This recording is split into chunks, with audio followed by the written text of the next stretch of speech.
I am Laurence Arcadias. I am the chair of the animation department, and it's a great pleasure to have Mark Holmes here.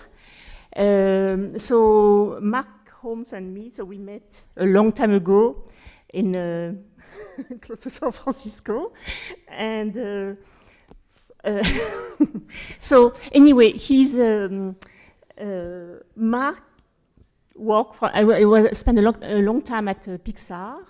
And he has been working there for 16 years, and now he's out of it, and he's giving some talk around. So his talk tonight is called Cinematic Design, and he's going to talk, about writing, pre-production, all that kind of stuff. And from what we had in class this morning and yesterday, students were so excited by his presentation and his talk. So that gives us a good, taste of what the talk is going to be about tonight. Okay? So thank you very much, and that's Mark. Thank you, Laurence. So I'm Mark Holmes, and I assume you can all hear me. I guess briefly about myself. So I actually left Pixar last year. I was there for 16 years. I began working at Pixar in '95 as a freelance artist working on the commercials. And I was working on Levi's jeans commercials and potato chip commercials. And I had no idea what Pixar did. I thought they just made cute commercials. And I would work, I was in this sort of back part of the building. I didn't even know they had this huge building. It was just, I was in a small corner of it. I was working on a sort of a scanner station, like a public scanner station, where every 5 minutes someone would come in and ask me to get up and move so they could scan something. And I was kind of always a little perturbed, and I have to get my work done. But in that summer, Toy Story came out, and I had no idea that they made that movie. And I was really, blown away by it. And then when I went back to work, I was suddenly my attitude changed as, now the directors of Pixar were coming in to scan things on my workstation, and I felt very privileged to be in their way. Before Pixar, as well, I can stay on Pixar for a minute. So working there, my first film was A Bug's Life. I was hired as a character production artist, so I would work with the character designers and take a lot of the design work and do the production art, figure out, do the turnarounds, figure out how the characters, working at all the details and, things, the general forms down to the smallest details. When a finger bent, how many creases were there? Where did it crease? How much did it crease? I mean, there's an incredible nuance of detail that goes into everything. I was also an environment production artist. Actually, I guess I can go through a couple of slides here. Some examples of my work. So doing everything from blueprints to figuring out sets and composing them.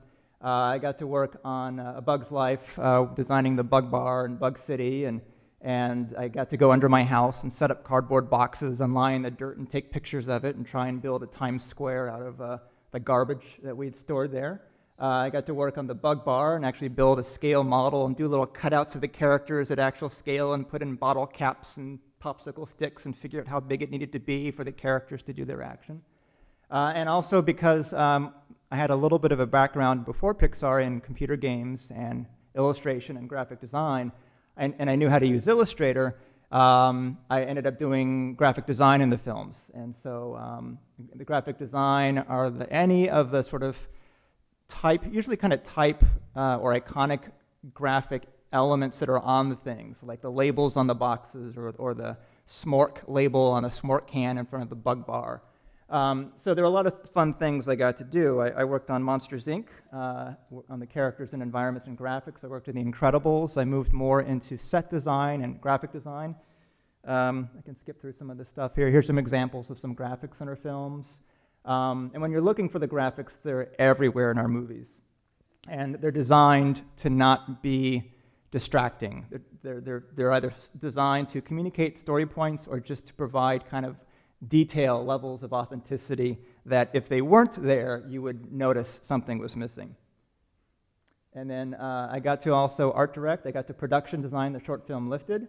I was an art director on WALL-E. I was an art director on a film called Newt that got canceled, unfortunately.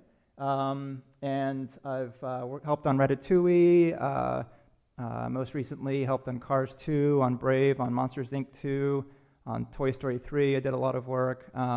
So I've been pretty lucky in my time there, and this is some personal stuff and little designs for my kids and photography and whatnot. But basically, and also my background, I'm also a writer or an aspiring writer. I studied screenwriting in school, had a screenwriting mentor for many years.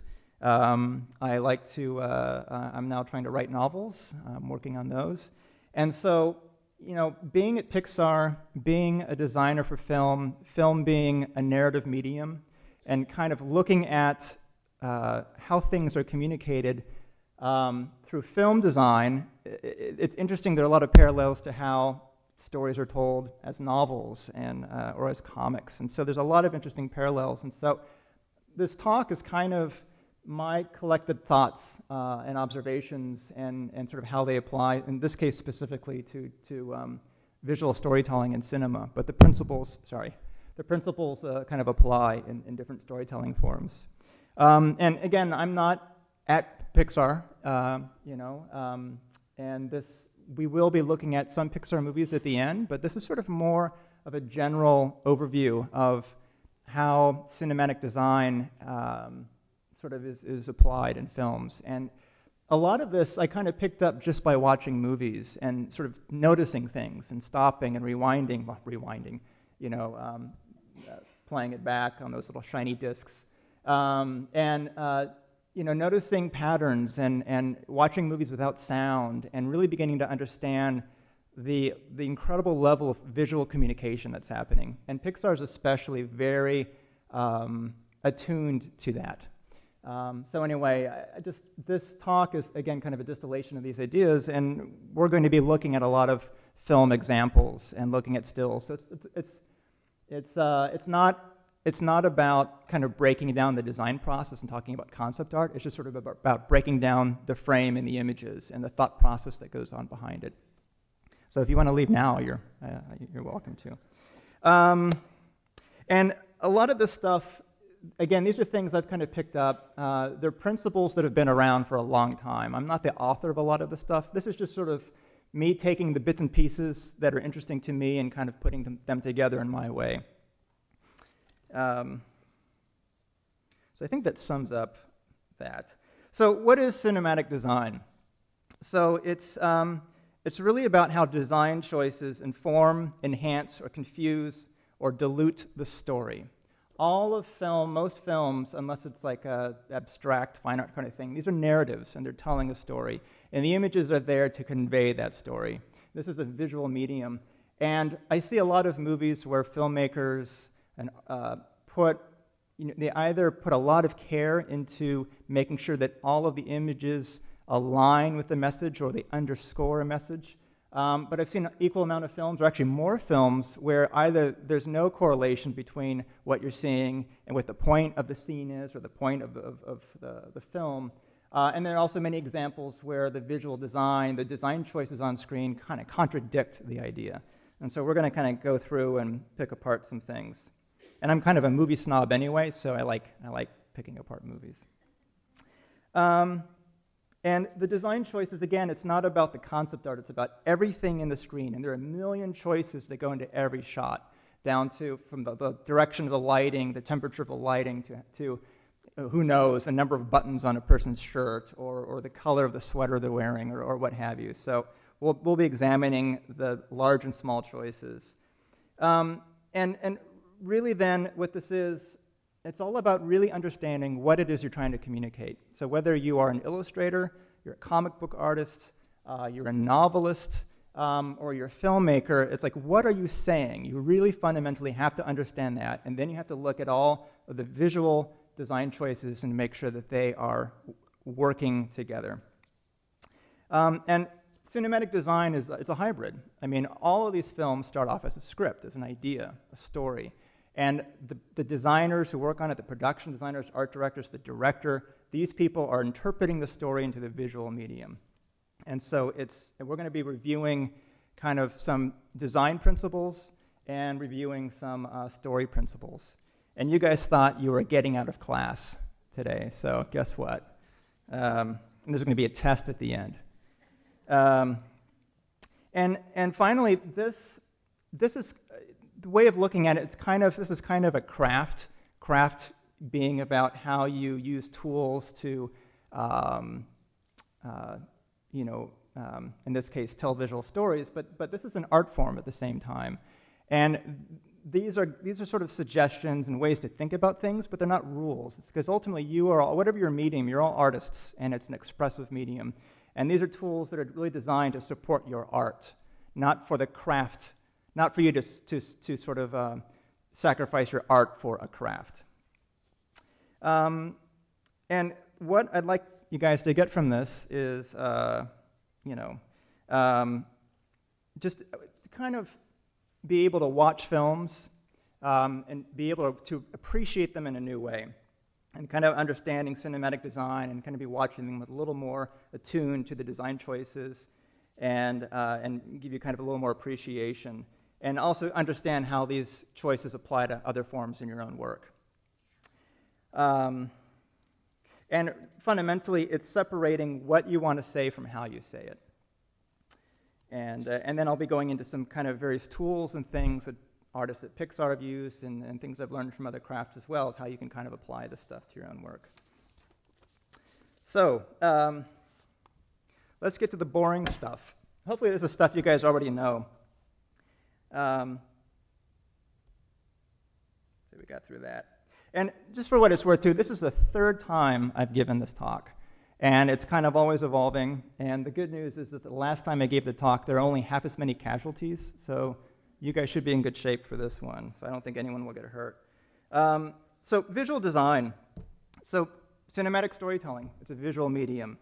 And so the design choices that go in making a painting, a photograph, any kind of commercial art, it's the same thinking here. And the principles of visual design are really about kind of leading the eye. And this is totally academic stuff, but you're creating, you have a closed system, a closed visual system, and you're creating visual tension by the relationships of design choices, creating contrast, contrasting colors, shape, line, these various things, and you're leading the eye through an image. And you're prioritizing the information to lead the eye in an ordered way. And the basic elements of visual design, which never really exist on their, rarely, sometimes they exist on their own when you have a very deconstructed image, but usually these elements work together. And there's obviously line and shape, and how those design choices lead the eye through the frame.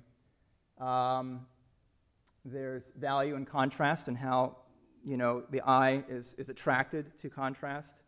Color and saturation, light and form, staging and composition, space, scale, depth. I mean, there's many various properties here.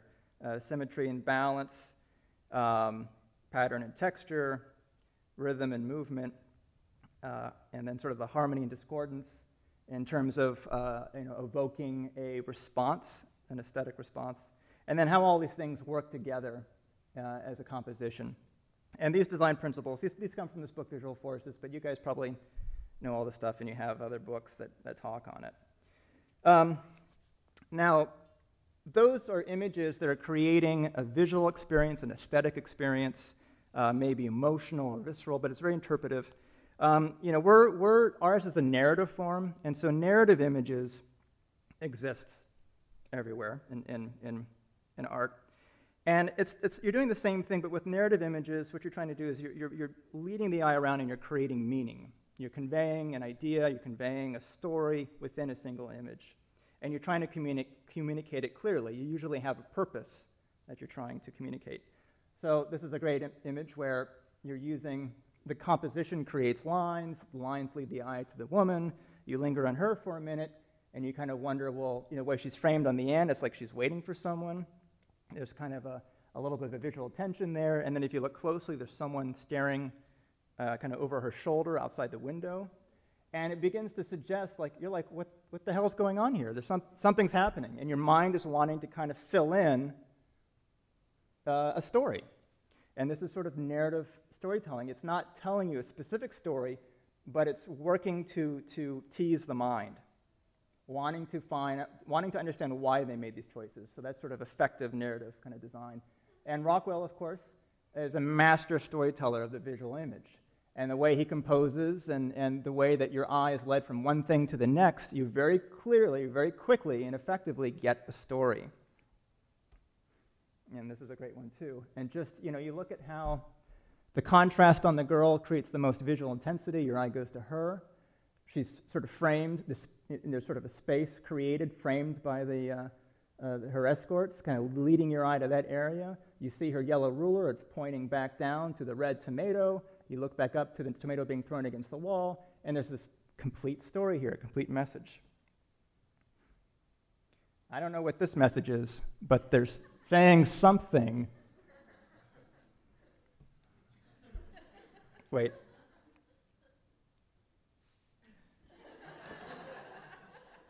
So sex always works in advertising, even if it doesn't matter what you're selling. The juxtaposition of contrasting color and the juxtaposition of the same shape, you're making a point here. Yeah, it's not a coincidence, you know, but you're inferring a message. This is a great one. It's simplicity. It's just the juxtaposition of a simple shape, you know, and it's placed up in the upper corner, draws your eye there.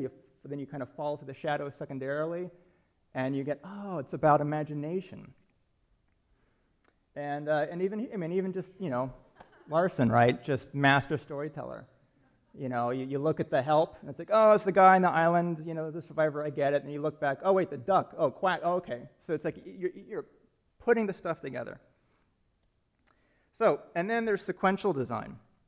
Now, sequential design is, again, you're dealing with closed systems, and you're composing within a closed system, and you're trying to create meaning in that closed system. But with sequential design, you have multiple elements working together in a larger closed system.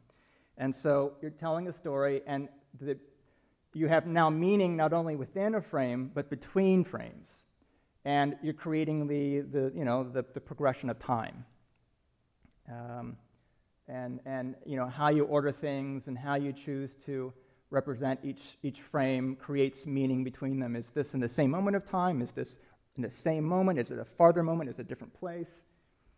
So, you know, how you're using your design choices to relate things, you know, how you're using the flow, the narrative flow from panel to panel, how you're breaking the rules and making it incomprehensible. So, you know, you're kind of adding an extra dimension to your design choices. And, you know, the Bible and comics, he really goes into great detail with this stuff. So that's visual design. And a little bit about story. This is going to be a little drier, and I will try to skip through it because I don't have a lot of pretty pictures for this part. But, you know, stories are universal. You know, we all love stories. We love to tell stories. There's something ingrained in us. And, you know, they're an analog for the human experience. We can do anything we can imagine in a story. And, you know, we can go to Mars and get blown to bits. We can go to the bottom of the sea. You know, and it's a safe place to experience things. And we're experiencing emotions. You know, and we're feeling the emotions, and we feel good about it. And it creates, you know, and it's a shared experience. It creates a bonding between the storyteller and the listener. It creates a bonding between all the listeners having a shared experience and talking about it, whether they're talking about last night's episode of, you know, The Simpsons or what have you. Is that show even still on? Okay, I haven't watched TV in a long time. And we're all inherently, as social creatures, we're also inherently sympathetic. You know, we can look at each other, and if you see someone having a bad day, if someone gets hurt or they're crying, you feel that yourself. We understand how it is to feel. And so stories also give us a space. That one of the main vehicles in stories is the characters. And they go through an emotional range, and they go through a shitty day or through some fantastic adventure. And again, if they're a believable character, we inherently will feel the same thing they do. And so they kind of become the vehicle through which we sort of experience these things. And there's sort of an expectation in stories. We're especially if you're paying $10 for the ticket and $20 for popcorn and a drink, and you're going to go see a movie, you want to have a good experience.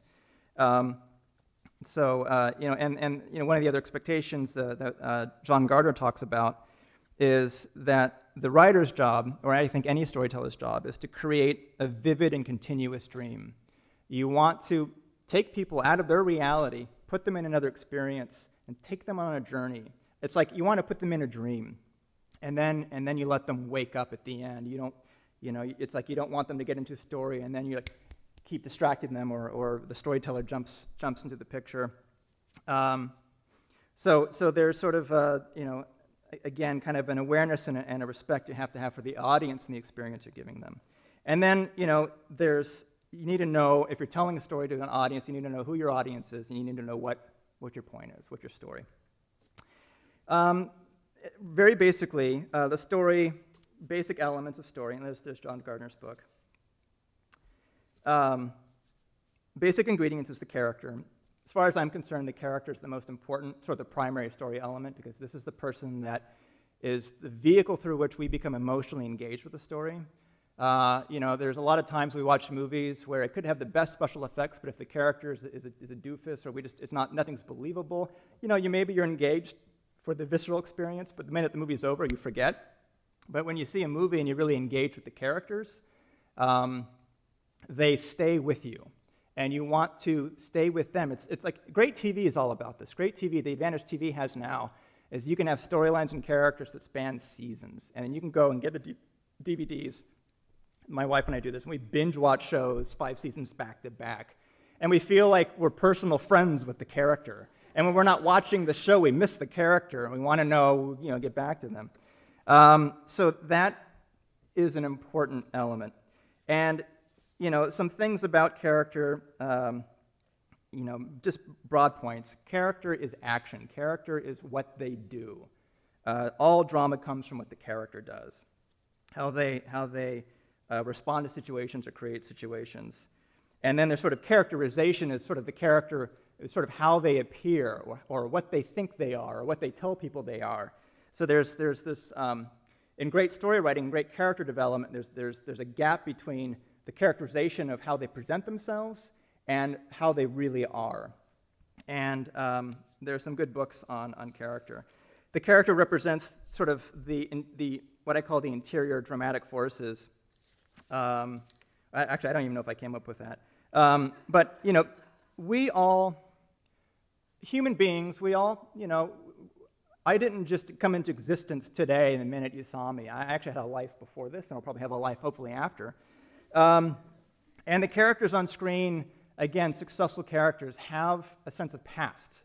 In a movie, they often do this. You'll see the character's house or their bedroom or their setting, and you'll see clues to their past. There's the pictures on the mantle of them growing up, and there's a story being told. And characters are driven by desire. All characters want something. All great drama is driven by the desire for something, because we are all driven by desire. It's probably the most elemental force behind us. And we can relate to desire, and we can relate to failure. And we're sympathetic to that. And there's different kinds of desire. There's sort of conscious desire and unconscious desire, especially in really developed characters. There's the thing they think they want, and there's the thing they really need. And I'm not going to go into a lot of detail with that, but cinematic design can communicate these things in a very subtle, believable way. And we'll be examining some films. But trying to create things, putting in visual design choices that suggest the character's past, that suggest or show their desire, And we all want something, and the more we want it, the more afraid we are of not getting it, the more afraid we are of losing it. And so a lot of fear comes around desire. And we kind of create little obstacles or safe ways to kind of get the thing we want, and sometimes we can never then get it. We're all messed up people, psychologically. And so again, believable characters in films have that sense of psychology. And so characters who can kind of create interior obstacles to get what they want, that's another place where design can reflect some of these things and underscore them. So I'm going to shoot through setting here. How are you guys holding out? You got all that so far? Get your notes? Okay. So the bigger element, the bigger thing we're going to focus on is setting. And setting is anything and everything outside the character. This is the world of the story. And in this case, in film, the world of the film. And these have all the exterior dramatic forces that make up the story. And so maybe the broader sort of aspect of that is the genre or the context. When and where is the story being told? Is it in the Old West? Is it in the future? Is it on a deserted island, Victorian England? And then what are all of the conventions that come with that setting? What are the social rules, the social expectations? What are the various external obstacles that live within that world? There's a lot of context things that inform your story. Within that setting, of course, are the things, the exterior things the character wants. And of course, well, back to the sort of the context, the genre. As a designer, obviously, you need to put a lot of care into the look of the world. You need to research the setting, and you're trying to make it a believable world. If the world is not believable, even a believable character is weakened, and the whole movie experience is weakened. So the objects of desire, this could be the lost ark that Indy is after. Can you imagine, if that lost ark looked kind of like a dorky little wooden box or something with a little plastic pearl on it, it's not quite as interesting as this big golden thing with sculpted wings. So, whether it's a huge, kind of object like the ark, or it's something small or abstract, like just wanting love or acceptance or what have you, there are ways to represent these things visually.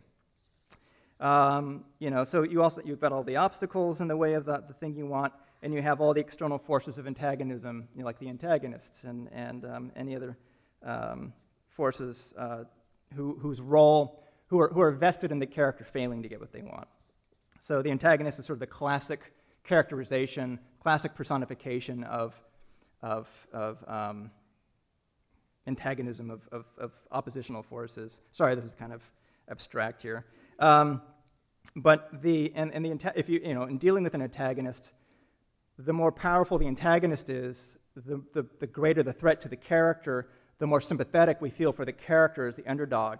If you have a great character and a really sucky antagonist, or again, sort of these exterior forces that are not well developed or not well visually represented, again, it can undermine the story.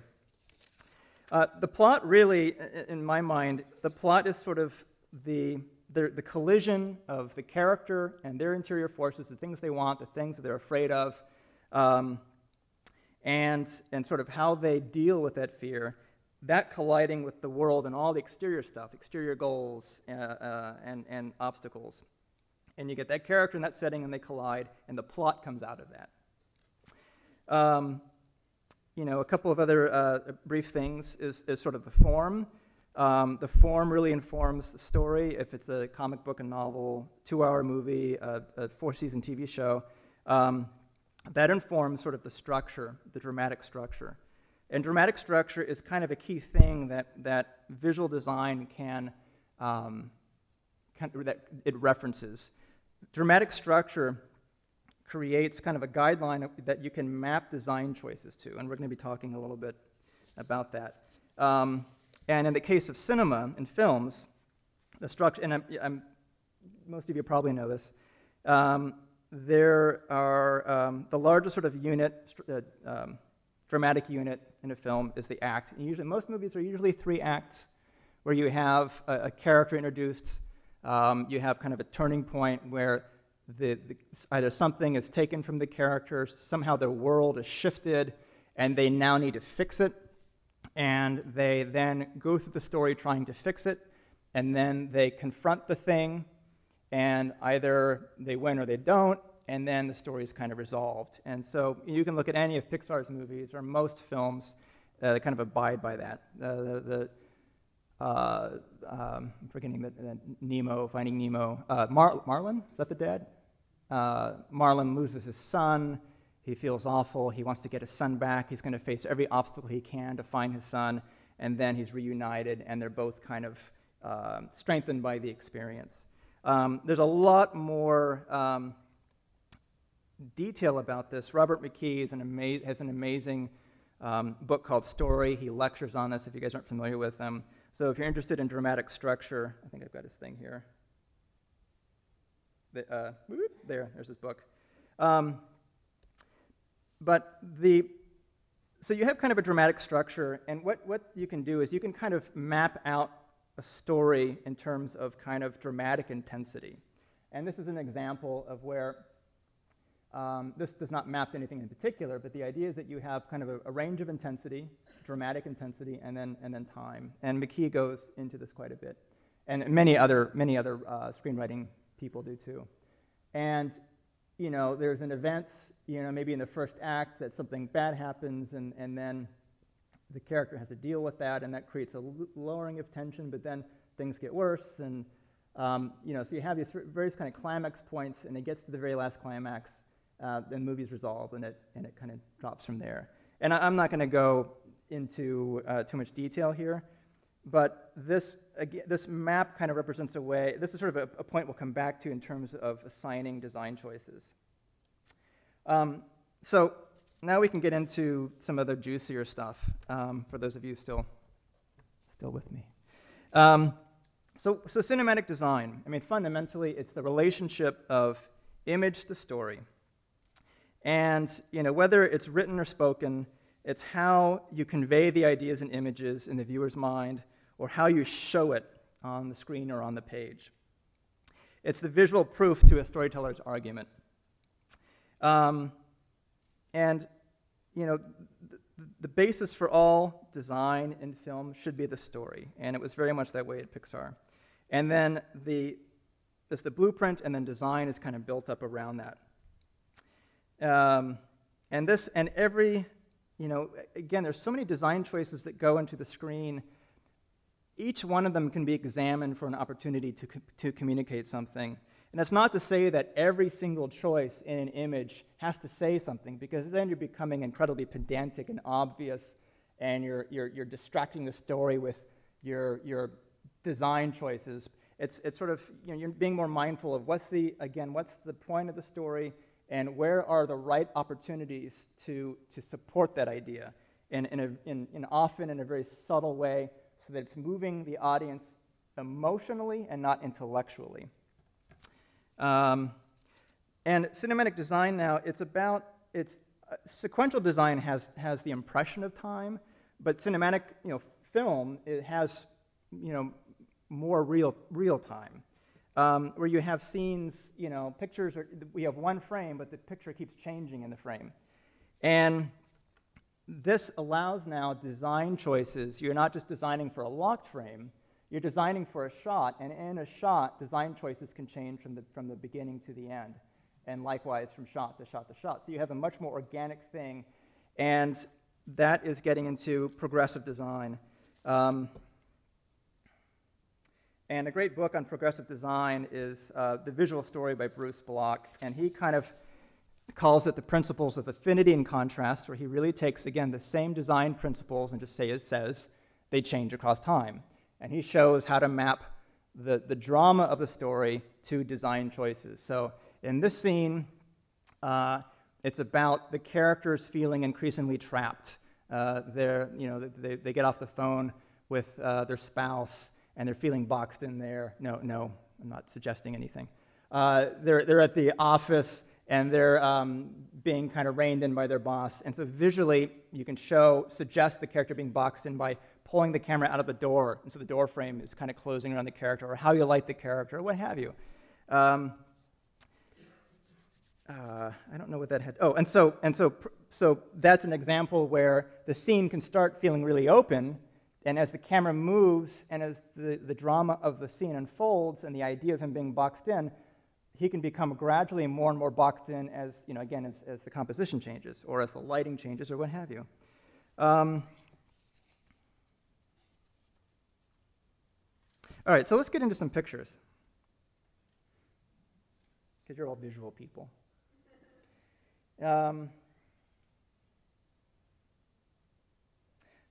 Well, wait, I'll get into a picture in a minute. Drama is about change. It's about something happening. I saw Chair the movie, and with the chair for 2 hours, and it wasn't very exciting.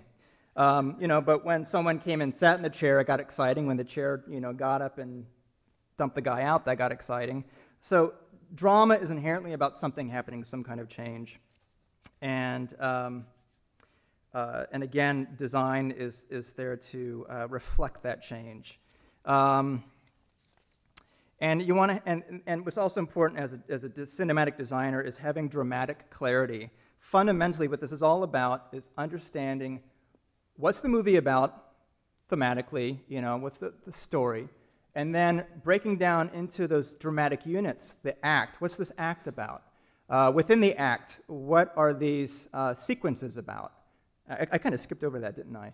Within these sequences, what are the scenes about? Within the scene, what are the beats about? And within the, you know, the beats, what's happening in the shot? So there's multiple scales of dramatic meaning that you, as a designer, as a visual storyteller, can propagate the visual ideas throughout that.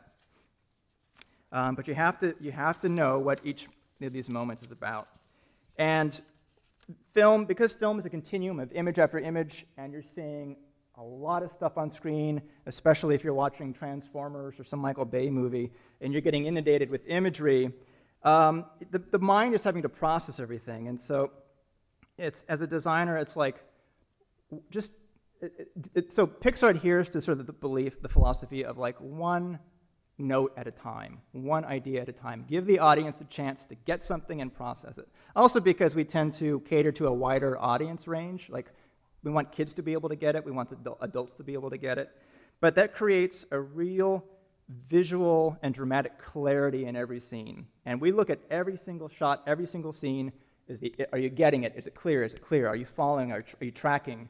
And again, I'm sharing some of that awareness with you guys and looking at some of these examples. And then there's, of course, the overall experience. How do all these things work together? Because it's not about any one moment, any one beat. It doesn't matter how beautiful a shot is or how beautiful a particular sequence is. If the whole thing doesn't work, it's kind of all for naught. So, okay. So, ooh, there's a, have any of you seen this movie? Boy,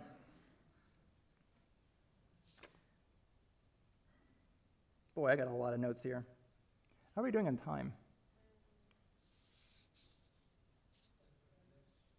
Okay, hell with it. Just get up and leave whenever you feel like it, guys. I'll be here all night, probably.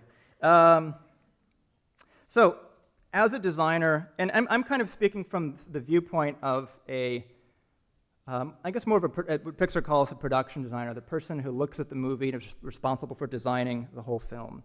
And it's about having a very broad strokes look at the movie and understanding how all these things work together holistically.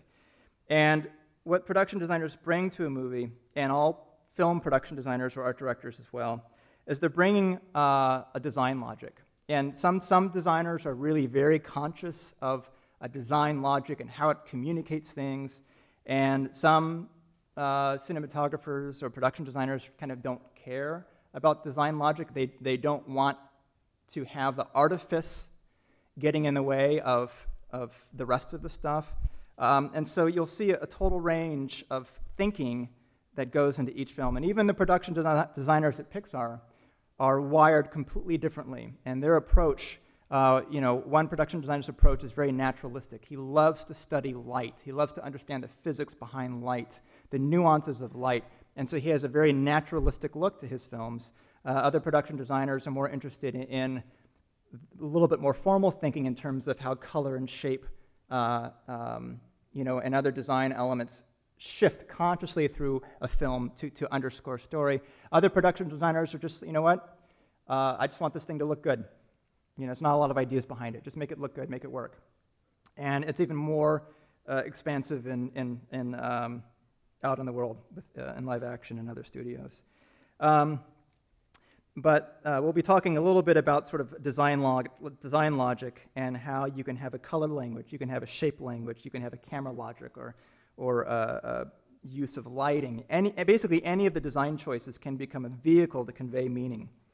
Okay, first now, back to the picture. Let's talk about visual clarity. So when we looked at the basic principles of design, you can look at a shot and you can say, is the image clear? Is your eye going where it needs to go? And that's sort of the first thing you want to be mindful of. I mean, as an illustrator, you guys, this has probably been, burnt into your brains.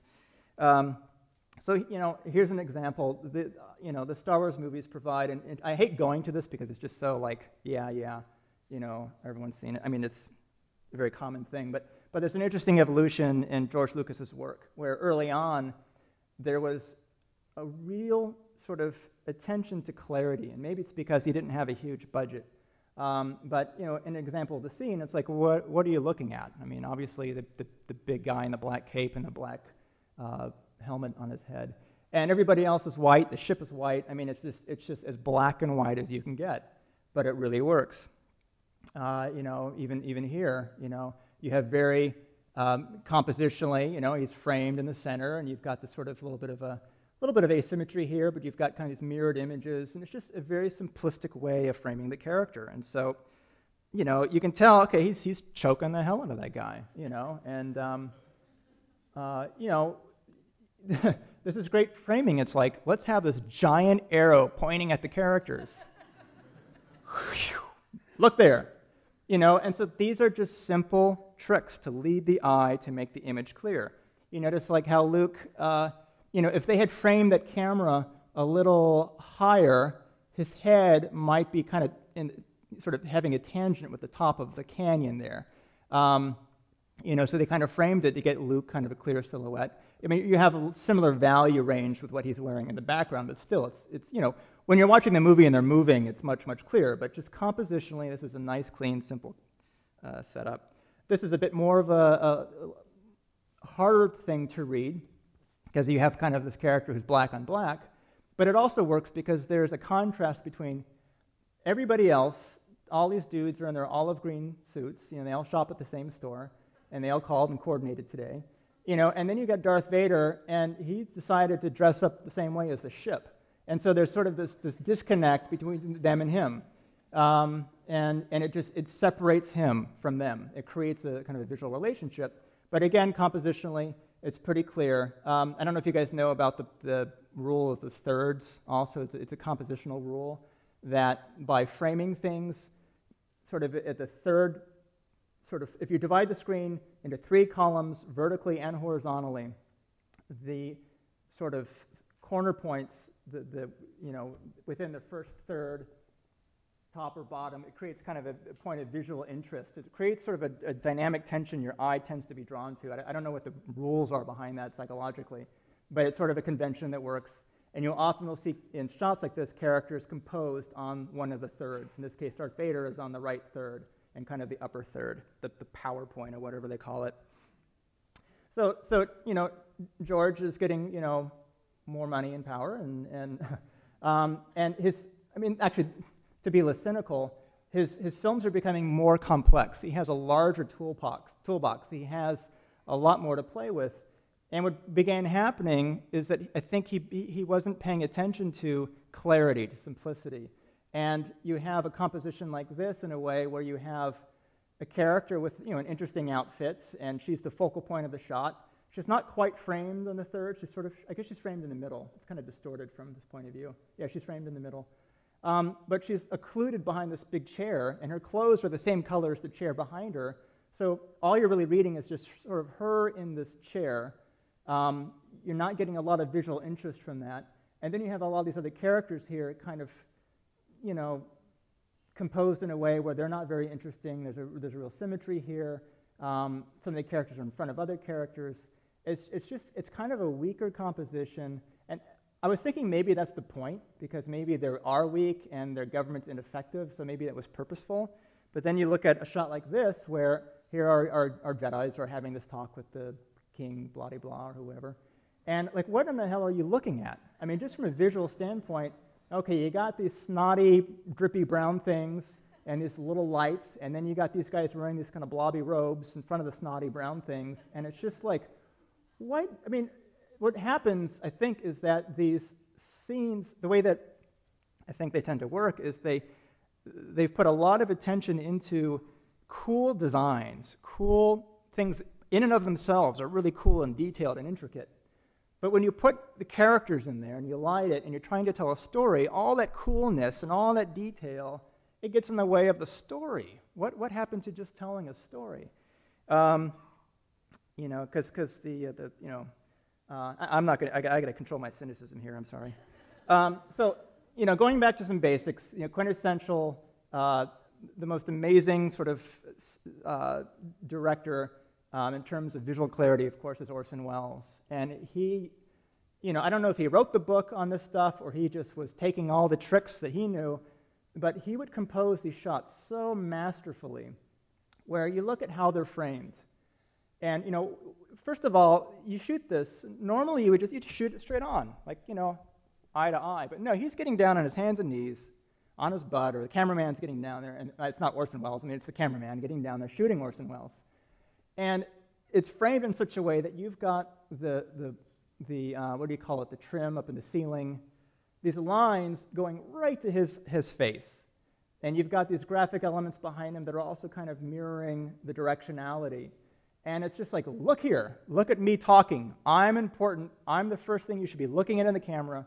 And everything else is sort of leading the eye to that. Another great example.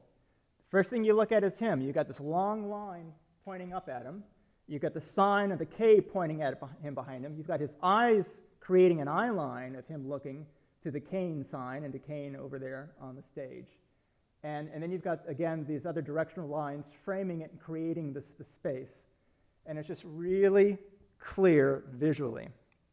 Another, a more contemporary example, this is sort of a guilty pleasure, this movie. But these are old tricks. These are really, I mean, stock tricks in terms of how you lead the eye. So what are you looking at here? Well, you got this big swatch of light coming down, hitting the priest.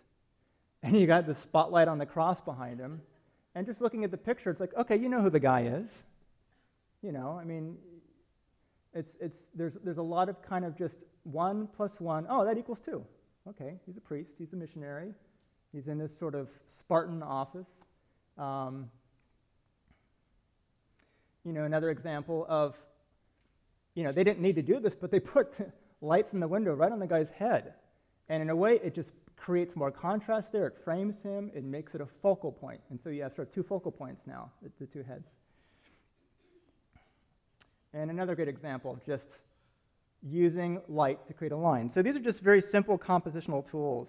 And you could be doing this with the architecture. You can be doing it with, again, your camera choices, with patterns on the walls, color choices. It's about visual clarity. And what are the first things you see here? You see this dude's holding a hammer, and there's some guy asleep with a sock on. What's going to happen? It's not good. But, you know, if they didn't have a light behind him, I mean, they're totally faking that light. That lamp's not going to cast that kind of light on the hammer. That's a trick. But it's still motivated. It's believable enough. And it just points that hammer out in a more powerful way, probably, than if you had a front lighting on this guy. Because he's all in silhouette, and that makes him look spooky as hell. And that shadow makes the hammer look a little bit bigger and meaner. And then also you've got this great color temperature shifting between the cool and the warm that creates this great separation spatially between the two. So Pixar uses a lot of these tricks too. I mean, you know, it's just, as an illustrator, a comic book artist, you know, film designer, you're thinking about all the tools that are used in composing the picture and how do you lead the eye. And so here, there's light bouncing off the paper, hitting his face. Light wouldn't bounce that much. It wouldn't be that bright on him, unless you had like a big spotlight shining on it. In CG, we can light things however we want. We could ignore physics. And so all lighting in all of Pixar movies, and I'm sure most, if not all, animated films, every single light is very carefully considered and placed, including shadows, fill, all that stuff, because it all is sort of manual. So the fact that they made the paper really bright, they put a bright light on his face, you're looking at him first.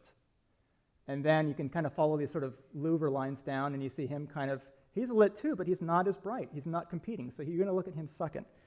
So it's this masterful use of leading the eye. Even here, what's his name? I'm sorry, you guys. The bad guy. Oh, all of you leave. There's a lot more light hitting him. He's got this nice rim light on him, and this sort of the side kind of fill, and so he's sort of the focal point. Everything else, even like the guy behind him, the big white placard thing, it's dialed down not to compete. Yes, thank you. All right, you can all come back in. So ways to test for clarity, there's various rules are, clear silhouettes. The mind can grasp a silhouette first and foremost before it goes into details. So having a clear silhouette. Leading lines, things that kind of lead the eye through the screen. Tangents are something we'll look at a bit, because tangents create visual complexity. I don't know what overlap means. I forgot. I can look at my notes, but I'm not going to. Just pretend like I didn't say that. So contrast, positive, negative space. Again, these are like general rules. Some examples. I mean, I'm not a big fan of these movies. They're visually noisy. There's too much going on. But occasionally they have some interesting compositions. And so this creates an interesting U shape, framing the character. You can kind of, although there's a lot of noise and a lot of texture and pattern and wires and stuff, it's fairly clear you're going to him. They're using this nice composition to do that. Same here, right? It's having these lights are kind of helpful to frame the guy. He's the focal point. This is okay. This is nice because you're creating this great contrast and this great breakup of space. There's a space here, and space here. And this also, the way they position the characters, look at the line of the head to him, creates a line straight to him. If they had one of these guys standing 5 feet further back or forward, that line would be broken. It would weaken the composition. So good job, Wachowskis. This is okay, because again, it's a lot of busyness, but they're using the way they're lighting and framing the character. Your eye generally goes to him, and the noise becomes just kind of a single field that helps guide your eye to him. This is maybe a little less successful, because what in the hell? Are they like in a hall of mirrors? And everyone's wearing leather. It's like, a slumber party at the Wachowskis' house. And so it's a case again of like visual design. Like, oh, wouldn't it be cool? I saw these guys interviewed, and I'm sure. I mean, I have embarrassing moments too.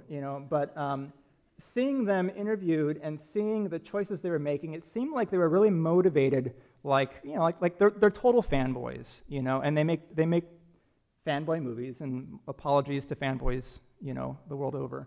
But they're not thinking about the story as much or what's clear. They're thinking about what's cool, what looks cool, and they just clutter the stuff in, and to me, it undermines the story. In this case, maybe it's better because there's something going on. I mean, I don't know how much they are story-wise, but so there's a lot of cases like this where it's just, what the hell are you looking at? There's a lot of visual clutter.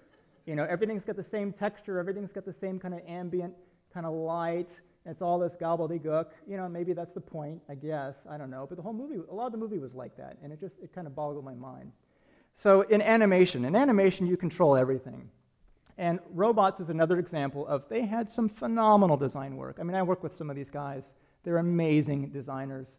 But I think, again, this was a case where it's easy for filmmakers or any of you guys as artists. I mean, how often do you guys do a drawing you think is really cool, and you're like, that's it. But you don't really stop to think, what's it really communicating? What's the point? What are we looking at? It looks cool, and you don't want to change it.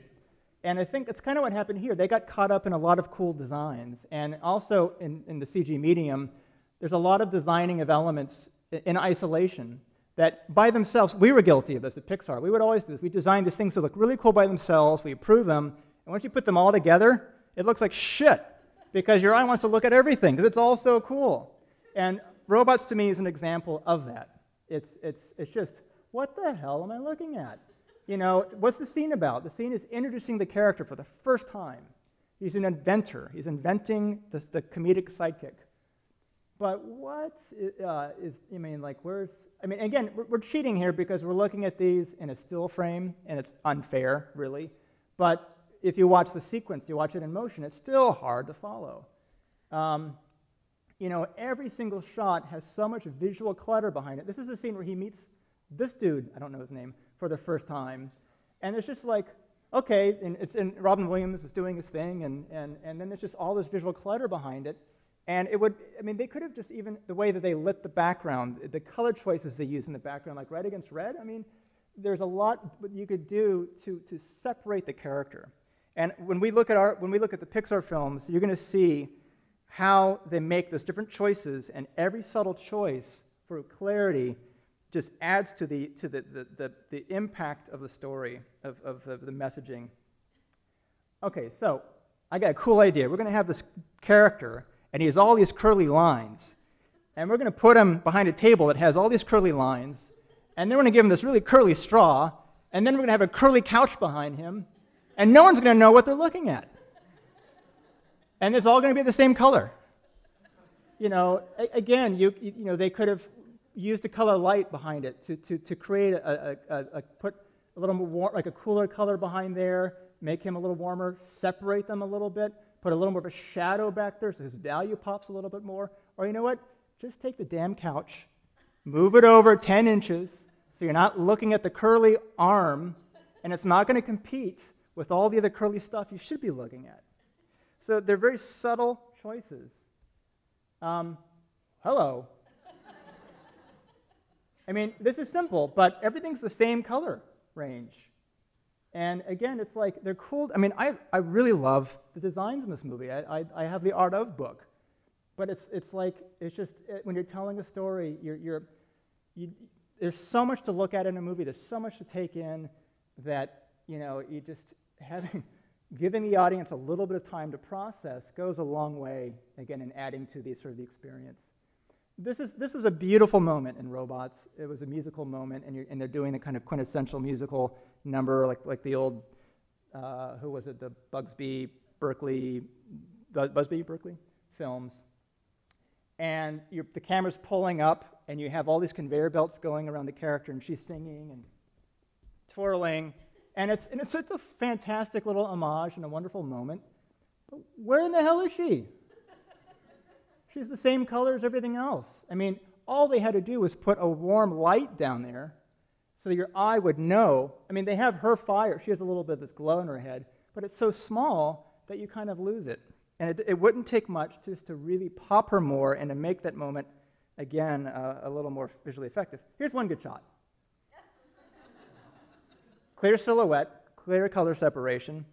You know, I'm being a total putz, you know, and I apologize to everyone who worked on the film, but it's just my way of being cynical. Talk a little bit about visual distinction. Your mind, when you watch a movie, you don't walk away from the movie remembering every single shot, every single scene. Hey, remember that shot, that 90-second shot, the 50th frame? That was awesome. You know, you remember, you were left with an impression. And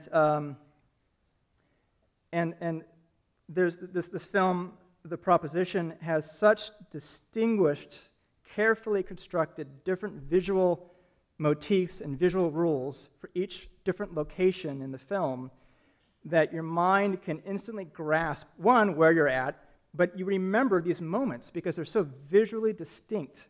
And so there's the shootout, you know, and it's just the overriding visual design motif here is these dots, this constellation of bullet holes, and it's a very powerful visual image that contrasts with the other moments, the character in going on this journey, and sort of the limited palette, the black and white, burnout shapes, creates a very distinct visual moment that the mind can grasp and remember.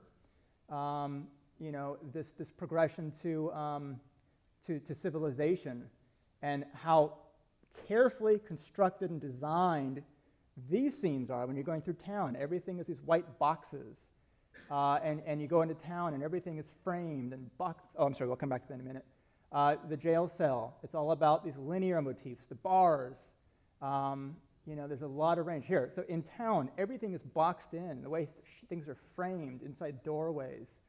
You know, it just creates a completely different visual impression of the other locations.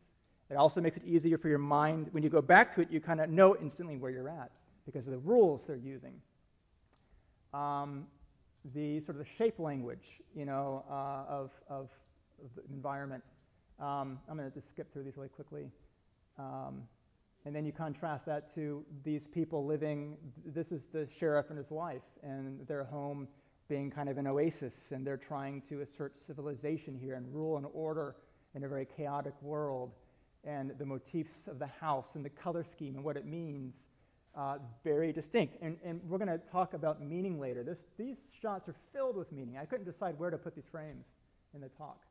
You know, and then you go from this to this, from all these greens and serenity and peace and plant motifs, and you go to like, suddenly they draw the curtains, and it's like, oh shit, something bad is going to happen. I don't know what, but someone's going to die. And the film is all about sort of building visual attention to kind of almost like a high noon moment. And the bad guys hangout, the visual motif here, the shape language, the design elements, and every single choice here means something very distinct. And an example is this is about a clan of these total badass guys, and these are killers. It's a family of just psychotic killers. And they're kin, they're bonded together, and one of them has to make a choice to betray the others. And, you know, what are they surrounded by? Roots. And they're in a cavernous place, they're prehistoric, they're animals. And so we're going to get into meaning in a minute, but I just love the meaning of that. So, what time did we start at? 6? 7, okay. 7:15, okay. How are you guys holding out? Okay, so we've got some more movie stuff, some more examples to look at, sort of talking more about meaning, and then I was going to end by going into some Pixar films, and I can speed this up if you guys want. So we talked about visual clarity. Let's see where we're at here. Clarity of intent. So what you're saying. Okay, so now we're talking about intent, and we touched on this a little bit already, but again, using your design choices not just to make the picture clear, but movies are about meaning, and it means something. There's a story there. There's something we're learning, that we're feeling. We're being taken on a journey, and you can use your design choices to layer in so much meaning that the audience is not even aware of. If successful, the audience is not aware of it, but they feel it, they get it. Their minds are putting these pieces of information together, whether it's in one composition or it's in multiple throughout the film. And so again, Orson Welles is the master of this. And in a simple composition like this, he is creating a visual relationship between two characters. And what does this visual relationship suggest to you? Are these guys buddies about to go get a beer together? Or are they on the same, team? I mean, there's a relationship here that suggests this guy on the left, whoever he is visually gigantic and oppressive. And this guy in the middle here, who's exposed, he's small in frame, is vulnerable and he's weaker. And again, you look at the leading lines, the line shooting right through his head, right almost directly across his eye line, so your eyes go right to his eyes looking up at the guy who's so big he can't even fit in the screen, and you're creating a very visual dynamic that underscores the meaning of the scene. This is KANE. I don't know if I think he's firing Cotton, or Cotton is quitting here, but it's all about this power dynamic between them, and every single one of Orson Welles' shots is underscoring meaning like that.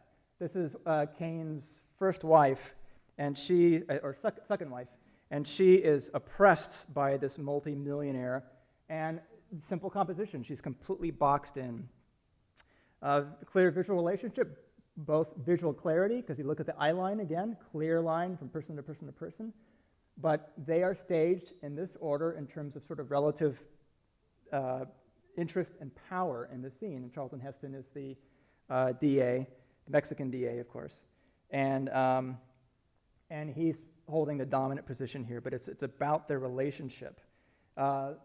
What does this visual relationship tell you about this guy to this house?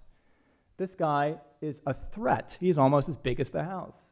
You know, your brain isn't telling you that.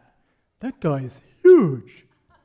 But unconsciously, in the space here, in the flat space, he looks as imposing as this house. He has visual power, and he's framed on the third, and the house is on the third. And so that has meaning. Here, visual relationship. Who's in trouble? Who's trapped? You know, you got the kid in white, and you got the big dude in black, and he's getting pinched in at the feet. It's just a great visual composition. You can shoot this 5,000 different ways, but this composition communicates exactly what the scene is about. This is evoking a cathedral, because he's a preacher, and she believes in him, but he's, you know, have you seen the movie? He's the badass. Visual relationship. Compare that to that. Wait, wait. Used to be somebody, not anymore. So Bambi is a beautiful example. The Disney guys were the masters at this. They used every trick in the book, every element at their disposal, because this is hand-drawn, hand-painted. It's like CG animation. You're doing everything from the ground up. And so if you shot this in live action, you know, can you find a tree that looks exactly like that? I mean, you could probably go find something, clip it out, and put it in frame, and people often do that. But again, when you're creating it as an art form, it's like you thinking goes into every single design choice. This is when Bambi wakes up. I think this is, I can't quite remember, this is her first winter, I think. She's coming out, she's trepidatious. Oh boy, ha. Do they develop their sex at this age? Is that why I'm not thinking? Like I was saying, it's the name threw me off. Should be Bambo. So Bambo wakes up, and he's scared. He's never seen snow before. It's cold outside, he's freezing, and he's curious, and if they made it all fluffy snow, and they made it a cute little tree, you wouldn't feel that way. We feel scared for Bambi, because there's a scary-looking tree there. And it's all barren, and the leaves are dead, and it's like jagged, and it's cutting across the frame. There's no color. It's silhouetted, right? So it creates great, meaningful, emotional, and visual intensity here. Now he goes outside, and it's a winter wonderland. Where's the big scary tree? It's covered in snow. It's soft. It's appealing. It's playful. You want to jump in it and hug it. So again, they're playing with shape and form and value. We're back in the snow, but it's a scary moment. There's a hunter. There's gunfire. They're running. Suddenly, look at the big jagged line cutting through the snow. You're using the shape language to suggest tension, to make this pleasurable thing scary. If they had this sort of nice, flowing little creek with little pebbles and stuff, it would kind of underscore the emotional intensity. You know, and this is one of the most playful moments in the film. I mean, look at the shapes and the colors and the framing. It's like there's nothing in the world that can hurt anybody, you know. And now here is a scary moment. I think this is maybe near the fire, if I'm not mistaken. Then suddenly you're bringing in that visual language and the colors. It's aggressive, it's scary. And so there's all these rules. You can find books on the psychology of color, psychology of line and shape. There's a lot of conventional things that work. You know, the good guys wear white, bad guys wear black. You know, but you can kind of create your own rules as long as you're consistent. But these are very stock things that angled lines usually create intensity, and soft curvy forms create kind of a visual easing, and so certain things that work consistently. This is Bambi's dad looking down on him. Bambi's dad is an absentee father. He's got a big job in the office, but he can still look down on his son, his family, and keep them safe. And this is about his point of view, looking down, and also Bambi looking up at him. And Dad is just in shadow. He's mysterious, but he's strong silhouette. He's there protecting them. And there's significance to the way he's framed, significance to the fact that he's big, and they're small, and there's a distance between them. And then the reverse angle, Dad up on the rock, he's majestic. And, if the Wachowski brothers did this, they would have put all these really cool-looking, jagged trees behind them, and you wouldn't be able to see this clear silhouette. He's dark against light. He's framed by dark things, so your eye goes right to him. Let me skip through here a little bit. Okay, so playful, scary moment. That's when Mommy, has her accident. So this, what does this remind you of? This is the end of the movie. Bambi dropped a pair. He grew his antlers, and he fought for the girl. He had this big fight. He had his trial of manhood. He's a stud now. He's the new man on the block. He's becoming his father. It's a cycle of life kind of thing. And how did they frame him? What does it remind you of? What a coincidence. Both on a rock. Both have trees framing him, an angled tree and these straight trees. But what do you notice? Well, Dad's got a few more trees there than Bambi. And Dad's in silhouette, but Bambi's our guy. Bambi's our character, and we're still with Bambi, and he might have a little rock envy, look at that. But he'll get a bigger rock. So there's meaning to this composition. If they didn't have the rock there, you wouldn't be able to unconsciously connect the dots. It has meaning, and meaning is an unconscious process usually. So some fancy words for the same things. This is an example of a moment, an emotional moment that does not have visual meaning or visual significance to the moment. It's disassociated. And there's some nice production design in this film, and we'll look at some examples. These guys are walking along, and Manny? No, who's the elephant's Manny? The mastodon? He's a guy, right? So he thinks he's the last mastodon on Earth, and he's sad. That's the bummer. And this is his moment to kind of pontificate life alone. And he goes up to the icicles. Ah, loneliness. And maybe you got a few little reflections here.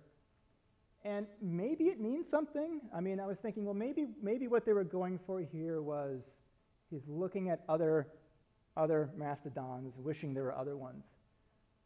But those things are, because of his reflection in each of the icicles. But his reflection, first of all, is so darn small, you really don't, this shot is only probably maybe, I don't know how many seconds, maybe it's 5 seconds, maybe a little more because he's talking, maybe it's 10 seconds. But your mind, you're not really picking apart, you're following the story, listening to the dialogue, you're processing all the visual information. But if they are making a statement, it's understated, it's not working. And I think they could have made, this is an opportunity for a profound statement. Like maybe, what if it was a solid waterfall and there's one big-ass reflection of him, so he's looking at another one of himself. Or maybe if the whole waterfall is frozen and it's kind of fragmented and you're still seeing multiple reflections of him, and maybe you turn the camera around and so you're seeing him framed against all these other mastodons, that would have visual meaning. But this scene is just kind of like, oh, I'm lonely, there's some icicles, and they move on, and it was a missed opportunity. And then you have them walking away, and it's the walking away montage, and it's beautiful, beautiful landscape. And even those iceberg pieces there, I was thinking they almost could look like mastodons. What if it made it look like there was a field of mastodons in ice forms? That would be kind of cool. That would mean something. But again, beautiful composition, but no bearing on the meaning of that scene. And as they're walking away, this is beautiful. Even if in the other scene when he was lonely it was kind of blue like this, at least it creates it adds to the sadness of the scene. maybe it's a little bit obvious, but it's something. And so I was just sort of surprised, but there's a lot of moments like that that don't have a lot of visual meaning. So there's also complication, where you're adding different ideas from the story, you know, or the ideas get in the way, or there's contradiction. And so, you know, granted, when you shoot in a cave, in a real cave, you don't have a lot of options. You gotta do what you can do. But this scene is about what's his name? The Morpheus. This is his like come to Jesus moment. You know, it's like we're gonna kick ass, go team, go. You know, go humans. And everyone's like, yeah, let's get it on, let's have a rave. You know, but he has no power. He's like this little dude up on the little stage. You can't even see him. And it's just like maybe you have a shot like this, but then you want to have another shot, or you could have lit it differently, or you could even have done it in color timing or something to get your eye to go to that guy. You know, just even if he's small in frame, it's about him. And maybe this is about the crowd. Maybe it's more about the masses. But there's some other examples where there's like this scene where these guys are having the whole debate over fighting off the bad guys, and do we believe in military power or do we believe in faith? And it's this sort of philosophical debate. You know, those Wachowskis are really philosophical. And again, this is about him fighting. It's about drama. This is your courtroom drama scene here. And the dude, there's no power anywhere, and there's nothing of interest. It's all busy. You're looking at everything. He's got the Star Trek Captain Kirk shirt on, you know, so he's a little bit of differentiation from them.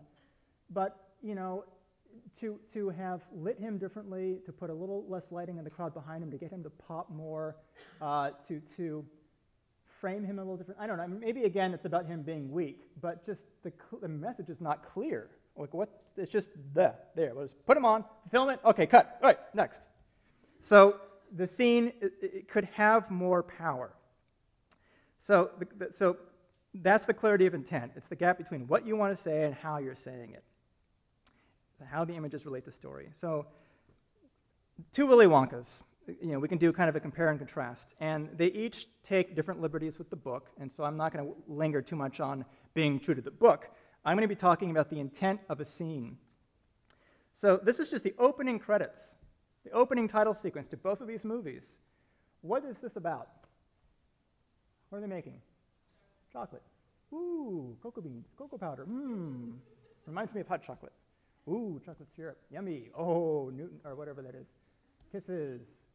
It's like chocolate is good. And it's like, it's tasty. And it's about the chocolate. And it's about Wonka. And Tim Burton is about, look at the building. Ooh. Chocolate. Building. And does that chocolate look yummy to you? Oh, look at those. I love to just dive into that little plastic brown square. You know, ooh, building, robotics, machines, parachutes. Okay, oh, it's great. So Tim Burton, I have a love-hate relationship with Tim Burton's films. I think he's a great stylist, but he's just not the best storyteller. And there are films he's done that have great stories, they're really well done, but there are equally or more films he's done that don't have clear or great storytelling, but they have great imagery. But when you don't like the story, you could give a shit about the imagery more often than not.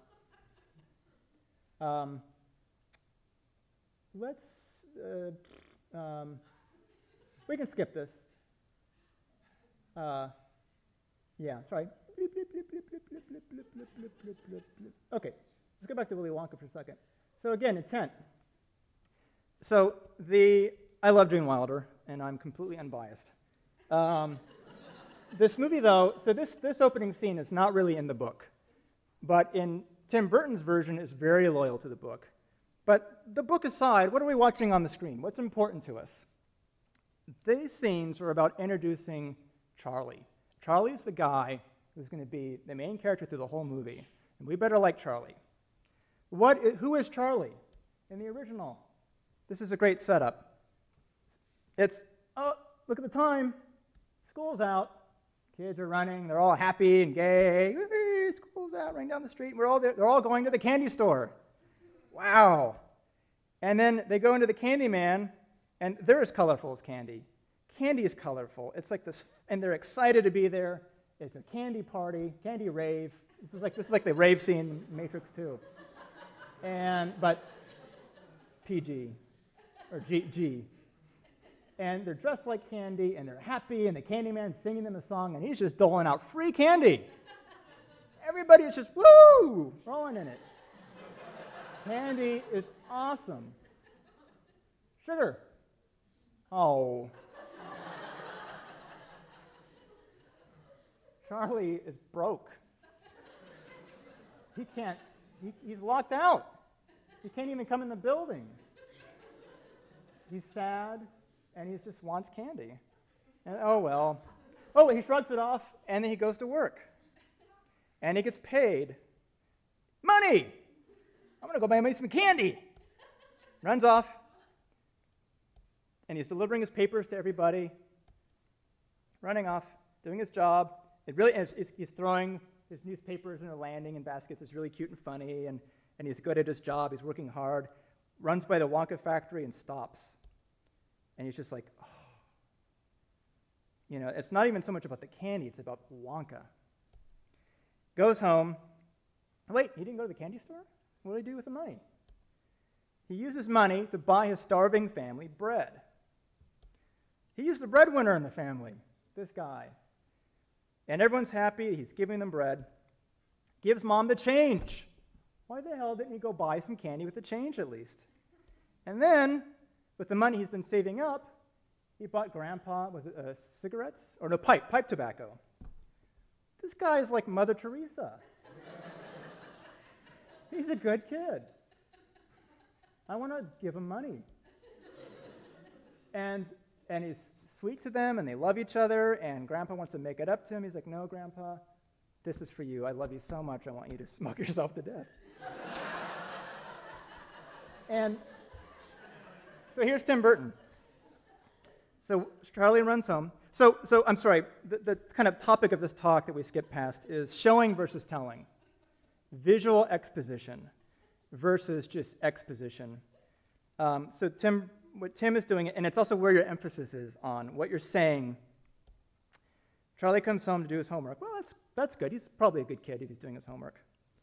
And then talking to the family, Dad comes home. He's got no money. You know, we're going to have cabbage again. We're poor. But he gives Charlie the toothpaste caps. And this is all from the book. And then it's all about toothpaste factory and finding these things and building the building. He loves the building. And there's Willy Wonka. And they're saying, oh, Charlie, you're saying Charlie's a good kid. You know, they're saying that. And you're lucky, Charlie, and you deserve a break. And then Grandpa's talking about all the backstory and the building, and there's the building, and talking about the building.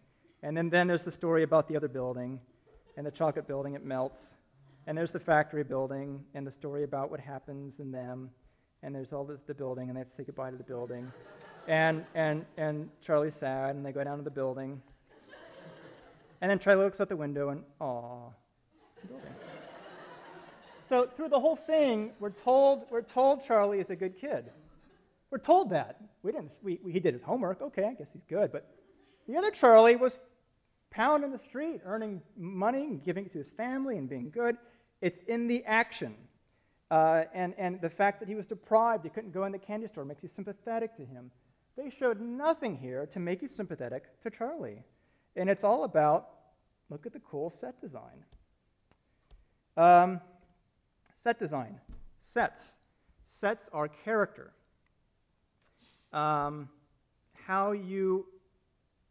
space in which you shoot a character is as much about the character as the character themselves. And so if you are, again, as a visual storyteller, whatever your medium, you can think about, how am I giving information about my character? How am I telling a story about my character in just one picture, in one shot? And so in SUNGBLADE, John Ritter is the sort of like the one kind of, maybe not the only one, but he's sort of this gay guy in this hick town. And they shoot him at work, and what do they frame him against? You know, like women's, you know, makeup and flowers and stuff.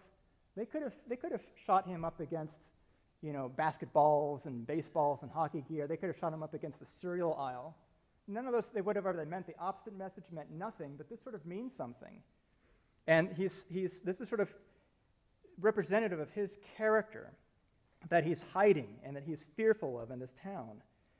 Here's a great scene where he's talking to Mr. Slingblade. What's his name? Someone do the voice. Red fried potatoes.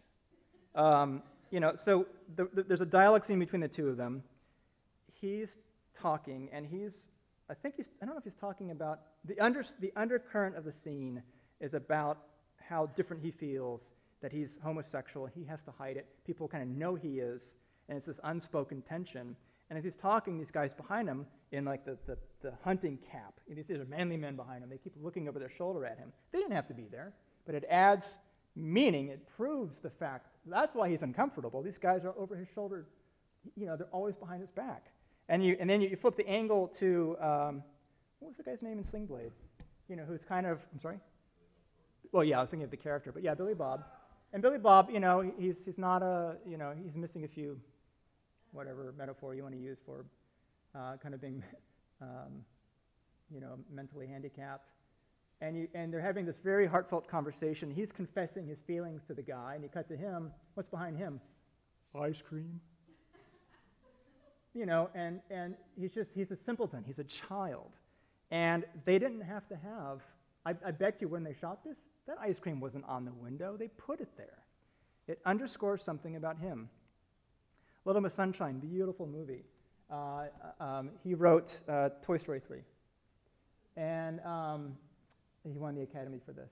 And it's about setting as character or introducing character visually and creating a visual relationship.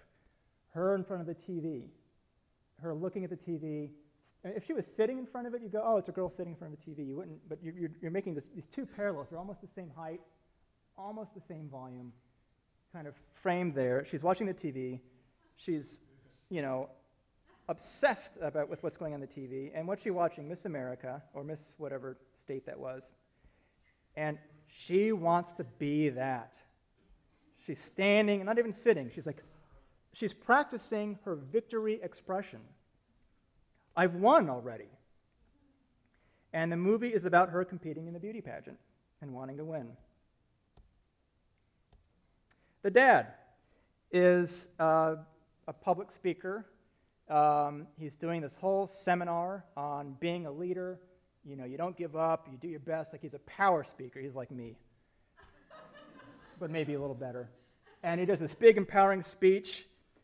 And then, and you're setting in your mind, okay, he's this, powerful, he's a successful dude, and you cut to the, and it's just, and he knows he's not what he wants to be. There's a discrepancy between what he is and what he wants.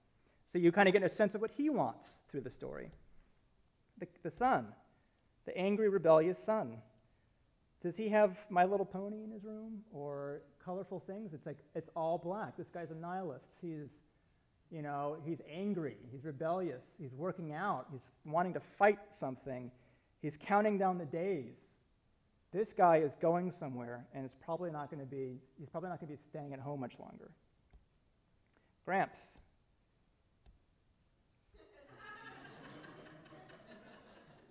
That's a bit of a dichotomy. Like, first of all, who's doing the blow?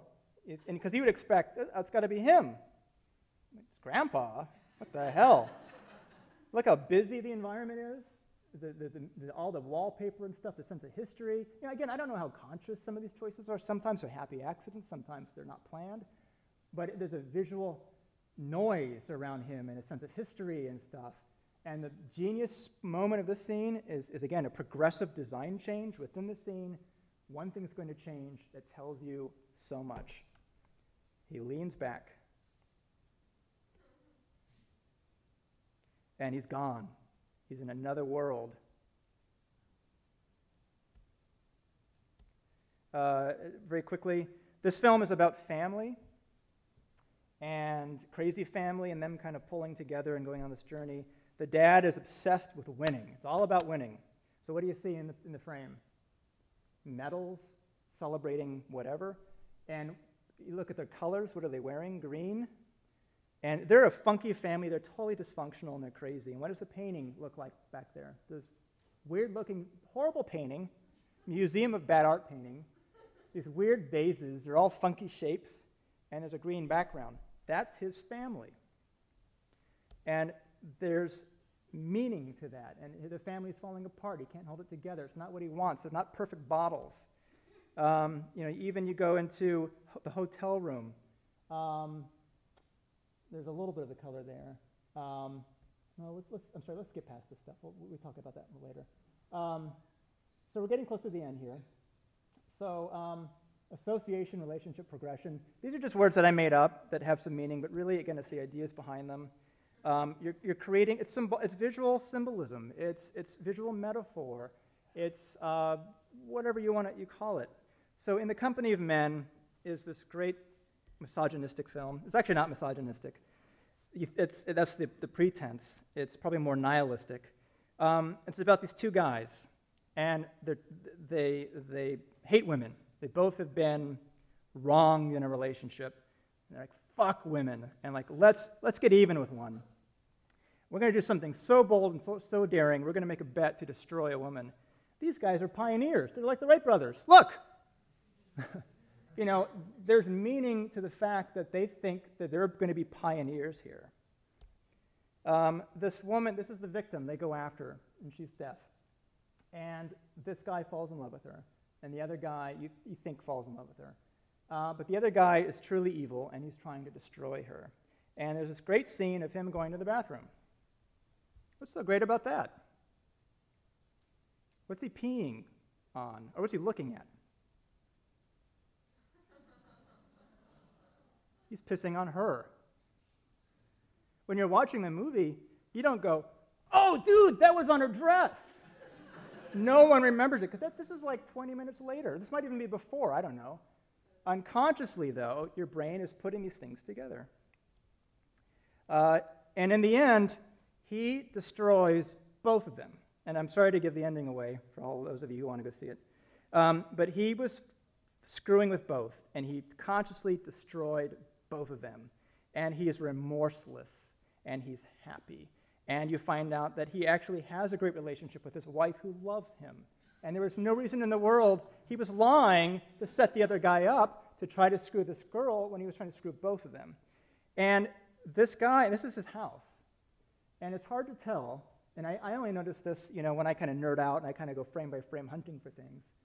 You look at the picture frames, and they're all these golden, sun-like, divine, heavenly kinds of frames. A golden is on this big couch. The lamp is kind of brass and gold looking. He's got this big sun mirror and a brass candlestick holder. This guy is like a king or like a god. Look at the angels or a Leonardo drawing or something there in the gold frame. And basically, he confesses, I just was fucking with you because I could, because I don't care, because I'm a god and you're immortal. And then the guy goes home defeated, and he has to go down the steps of like Olympus. And I don't know, I think that was kind of planned because there's dots there to be connected. So I think there was something about again, differentiating him. He's sort of how he sees himself, maybe. I'm not sure what, but it's really cool. We'll skip through this stuff. Sideways is about the great wine movie, wonderful film. There's like plant motifs throughout the whole film. We'll skip past that. Let's get, okay, real quickly, Alien. Alien is an incredibly busily designed film. There's a lot of visual complexity. Look at all the details. The sets are insane. It's like The Matrix meets The Phantom Menace. But Ridley Scott is an impeccable director. And before he was a director, he was a graphic designer.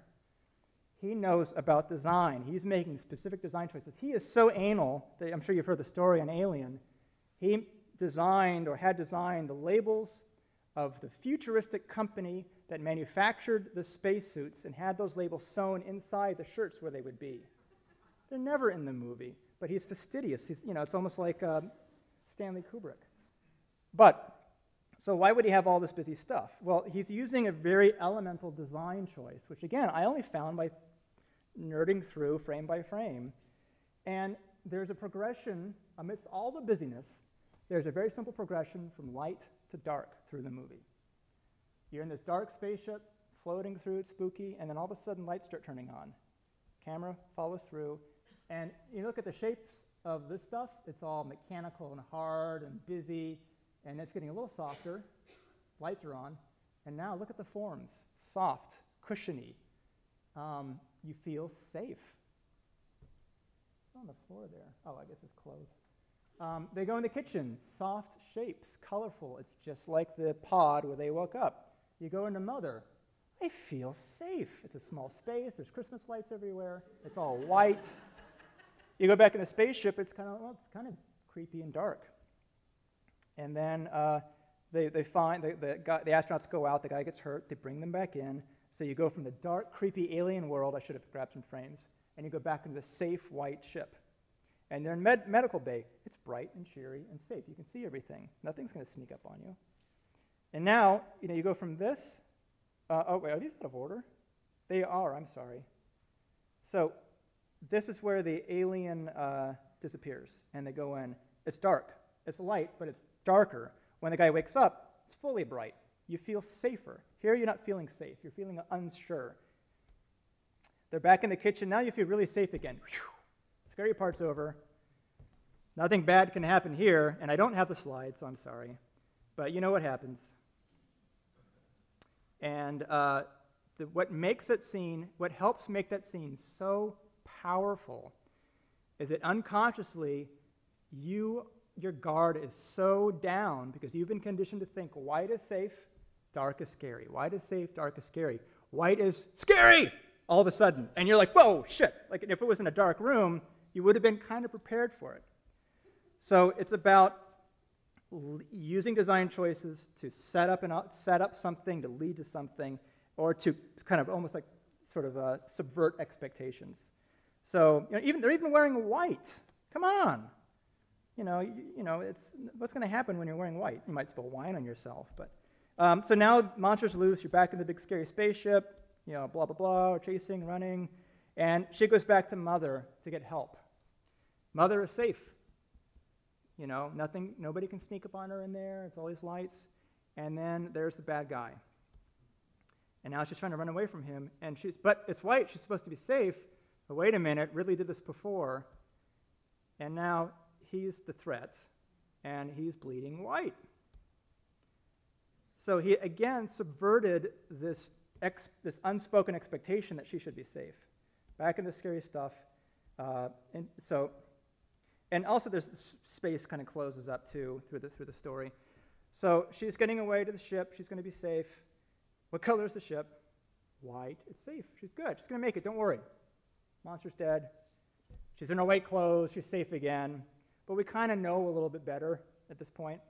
And then, of course, the bad guy comes out. But she gets in the white suit again, and blah blah blah. But anyway, very simple elemental design choice to affect expectation and emotion. Relationship. These are our two guys from the company of men. The guy on the right is the evil manipulator. The guy on the left is the nerdy guy who falls for it. He's the guy, the sucker, who's destroyed. Look at their ties. And look at how they're dressed. Black and white. They're both wearing business suits. If they had both their coats on, you would think they're alike, but you have a clear visual opposition, but they both have ties with the same colors. His is straight and narrow, straight lines. His is like, what the hell? It's like curvy lines. It's all over the place. I'm guessing that, again, is a conscious design choice. I don't think they just randomly picked out two ties and put them on. Let's just skip through this. Okay, so some more sort of visual progression, how an idea, again, can kind of change across time. A Touch of Evil. Charlton Heston, the DA, the Mexican DA, is tracking down the corrupt Orson Welles, the corrupt cop. And this is the final confrontation scene. Charlton is in the mirror, and he's, what does that look like? What's on the wall next to him? Matadors. He's framed in a picture frame. It's like he's hung on the wall next to them, like he's a matador. And you pan down to, and he's the badass in the movie. He's the bad guy who's kind of scary and corrupt through the whole film. But this is where he's having his downfall finally. And he stands up. What's behind him? Not another matador. He's the bull who's going to be mauled. And you're foreshadowing you're suggesting so much with these design choices. Let's talk about color, meaning of color progression. Sideways is a film. It's kind of, in essence, about wine and about the kind of, it meditates on the process of wine and winemaking. This guy is a wine fanatic, but he's kind of like, it's almost, and there's references to a bottle that's once it's past its peak, and it just this sort of decline, and he's kind of coming to that phase. He's recognizing that he's in his decline. And color plays a big role in this movie, and so you look at like what's he wearing? He's wearing a kind of a purple robe. He's got purple curtains, purple and blue clothing, and he's going on a journey, and it's going to be a journey of growth, going with his best friend, kind of old friend, and they're wearing blue.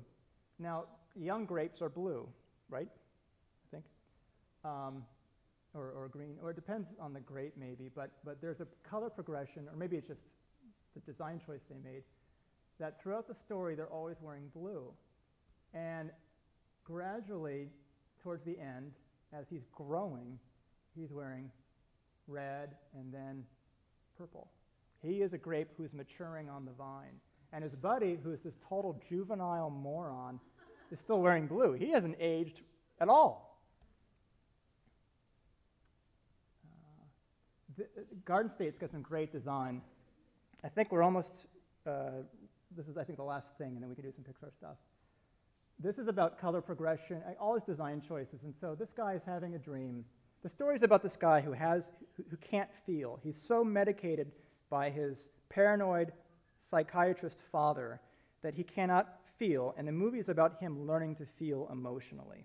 And so color represents his growth, his emotional space. He's having a nightmare about a plane crashing, and he's not experiencing anything. And people are like, going crazy around him. He wakes up from a dream. There is nothing going on in this guy's life. This is theatrical. This is over the top. But it works with the movie, and you go with it. It creates this very clear visual language. He's driving to work. No color, no emotion. He goes to his home where his mother, he accidentally killed his mother or contributed to her death as a child. And the dad then considered him kind of dangerous and put him on all these antipsychotic meds and stuff. And the dad is very controlled emotionally. The dad cannot handle emotions. And so you have these two emotionless people trying to kind of find a way to come to an understanding. And so this is the dad's room, the family room, no color. The dad's office, no color. It's all glass and delicate things and everything carefully positioned. When you're watching the movie, you're not paying attention to the pens, but it's giving you this gestalt. It's giving this overall feeling of control. It's speaking volumes about him. If you were paying attention to the pens, that means that the production designer or the director or whoever did a bad job, because, again, this all has to work unconsciously. So he's going back to a small town. He's experiencing life. Friends are partying. There's color, there's life around him. He meets the love interest, a little bit of color peeking out there. Goes to her house. Suddenly, there's a propensity of orange everywhere. And she's this vivacious character. Her mom is vivacious, the house is vivacious, the pets are vivacious. And this is introducing him to feeling. And, there's hamsters everywhere. Why? I don't know. I mean, maybe because they're orange. Maybe, again, they're cranking up that note, that visual note. But she's just surrounded with this orange color, or various degrees of in that hue range. He goes back home to where his mom died again, controlled, lifeless. He's with the girlfriend, color seeping back in, it's becoming warmer. They go on this crazy journey. They don't know what's going to happen. They're at the end of the relationship together. He's going to leave. You don't know if he's grown. He hates his friend. You don't know what's going to happen. They're in this scary place. They go to this middle of nowhere. There's this giant boat overlooking this bottomless gorge in the rain. They're tired. They're scared. They don't know why they're there. They knock on the door. Oh, it's all warm and orange and colorful inside. And everyone's wearing orange, and everyone's nice, and they're learning. The scene completely changes, and they really learn kind of the meaning. It's a very meaningful scene for them in terms of sort of their own interior process and how they're they're being given a moment to rest and reflect on their journey up to this point and kind of turn a negative into a positive. And he now has color, and he's saying goodbye. And she has no color because he's leaving her. She loves him, and he loves her, but is not ready to commit, kind of. And he's going to go away and figure his shit out, and it's sort of destroying her. And then he's on the plane again. Now, and again, he's having the color, and he's now feeling something. Of course, he goes back. And what makes his color pop out is the absence of color. If he was in a red airport, you know, it's like you wouldn't notice his red shirt. And so, again, it's the careful construction of design choices. And the way they frame them, they're very clearly framed. There's a clear silhouette, and it cements the idea of the meaning there. So it's getting late. I don't know what time we're getting kicked out. I can go into a breakdown of Toy Story 3 or Up. We can talk about WALL-E a little bit. Do you guys have any preferences? Do you want to go home? You hungry? Can I make you something? What's that? What's your Let's preference? skip WALL-E for now, and then we can go into. I can power through Up, and then maybe if we have time, Toy Story 3.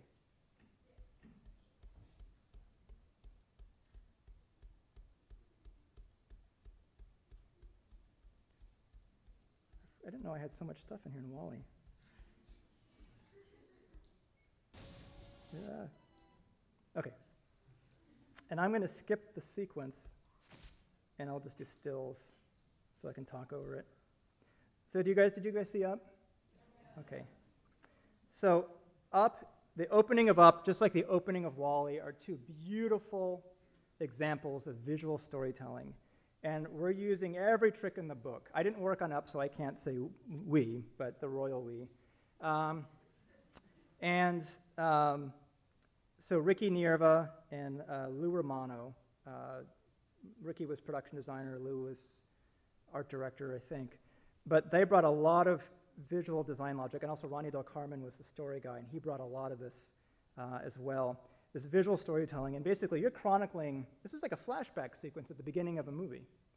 And it chronicles their life, more or less, in a few minutes. And there's no dialogue, and it's incredibly powerful. And there's a lot of subtle, and then I'm going to go past the opening, actually, and go in through the movie and show you how the design choices work. But this is where they're getting married. And almost every choice in the frame has significance. It's thought out. You know, the flowers behind her, the little bit of the stained glass window there. There's a color relationship. The throw color, the fill on the doily has sort of a pink cast to it. There's these pink color accents, and they're kind of, you know, framed around them. There's a few little accents in here. This is her family. She's just this gregarious, vivacious, crazy person, and her family is very reserved and stoic, and you're showing that, again, very clear contrast. Oh, they're this, oh, they're that. And the families reflect each of the married couple, Carl and Ellie. And yet, Carl is not portrayed in this way.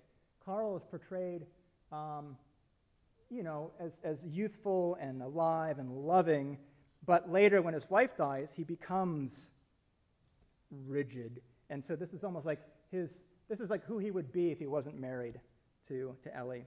So again, look at the color of her scarf, the pink color. The pink color has meaning that relates to her.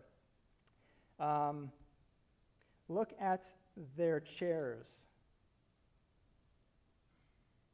She moves his chair, he moves her chair. And you kind of get a suggestion of a relationship in terms of shape between them that becomes more predominant later. Her chair is like an hourglass figure. It's curvy, it's soft, it's floral. His chair is this box, a brown box. And you look at his lamp, it's kind of a box. You look at her lamp, oh, it's this kind of Tiffany, flowy kind of thing. You look at the things on the shelf behind her, little flowy round things, and they're kind of like they're couples. They're little couples up there. There's a square one and a round one. You know, even the house is like celebrating them. You know, his mug down below is square. This table is square. Her table has little curved legs. There is shape language that's relating the environment to them. You know, the montage and the baby. I'm going to skip through some of this. That's visual storytelling, right? They see babies. You know what they're talking about? You know what I mean? You know. They're going to have a baby. They're having dreams, hopes. You know, and then the camera pans across the wall to the hospital, and you know darn well what just happened. And you know, those plans, those dreams are dashed, and you feel horrible for them. And then, but they're going to move on, and they can't have kids, but they can have another dream, to travel. Because that was their vow to each other as kids. So now the dream is to put the house over the waterfall. And they're going to go there and live there, and they're going to start saving up money.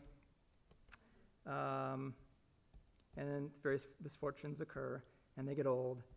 And so they never traveled. They never lived that dream, but they're happy.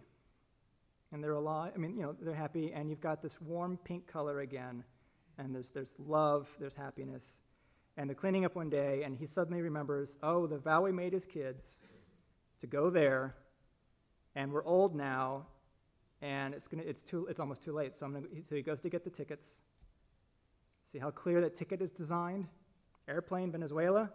His name, you get it instantly. They're going on the picnic. You know, you see the wine, the cheese, the bread. This is mirrors the other scene of them going. That was a happy scene. So you're set up again to think this is going to be a happy scene. And he even stumbles in the first scene when he's trying to get up the hill where they go to talk about the babies. This time she stumbles, and you think, oh, that's cute, it's her turn now. And of course you realize it's something more serious, and you're surprised by that, and it hurts you more. There's more of an emotional impact because it sort of seems to be a mirror of another good moment, and it's not.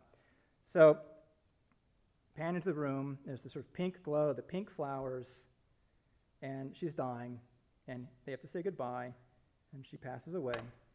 And what's the color here? Pink. And he goes home, and the sun is setting, and it's throwing a pink light on the house. And he goes in the house, and the sun sets. In the span of about 6 seconds that it takes him to walk into the door, that light is slowly getting darker and darker as the sun sets, and when he closes the door, it goes black. The light was extinguished. The color is gone.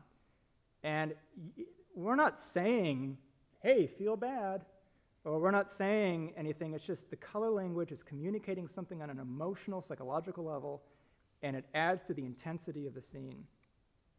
And now he wakes up, his life without his wife. What color is missing? What shapes are missing? That clock could be his head. That you know, it's like this shapes. If they put him in the middle of the bed, there wouldn't be an empty spot next to him.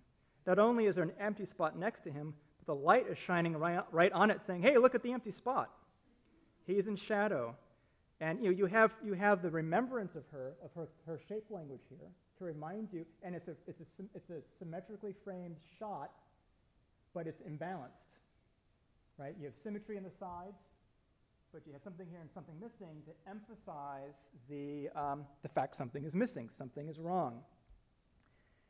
He's going down the stairs. If they had framed the shot differently, if they put round picture frames on there, it would have conveyed a different meaning. So now it's all about him. Square, square, square, square, square. Life is meaningless. There's no color. There's an empty spot again. Square, square, square. Watching TV, life is meaningless, there's no pink. Until, knock, knock, knock, a knowing kid at your door with a splash of pink light coming in.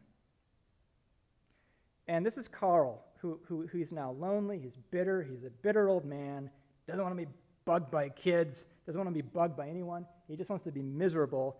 And here's this youthful, blissfully ignorant kid, full of enthusiasm, wanting to earn his good deed, and earn his last badge. Where is his last badge? Where is that going to go? What's he pointing at? his heart. You know, they could have put the missing badge down here, you know, or by his butt, but it's like, I'm missing my last badge over my heart. That was not an accident. That was beautifully done. Let's see. So Carl, okay, turning point, Carl accidentally hurts somebody in his anger, and he's going to be kicked out of his house, and he's afraid of that now, and he's locking himself in the house. So when he's threatened in this scene, there is an intensity of light, of like blowing out the camera lens. You're getting lens flares. You know, it's scalding white light, and he retreats to the safety and the darkness of his house. And he closes the blinds and darkens the house, and it's visually blocking himself off from the world and creating a visual contrast, a visual antagonism between him and the outside world, light versus dark, very clear messaging. And here's the bad guy with a big-ass light on his face. That guy is scary. He's like a corporate vampire. So Carl, back in the courthouse, they're going to sentence him to see if he can stay home or if he has to get kicked out and live in an old folks' home. And you have this raking light coming in, and you go in this sort of bright courtroom. Let's see here. He's going to be asked to leave his house. Let me just skip through here. And life is meaningless. The routine is broken. He's gone. Everything's gone. Life has no meaning. Empty. Like half of her chair, you know, her chair's half empty there. It's just things are broken.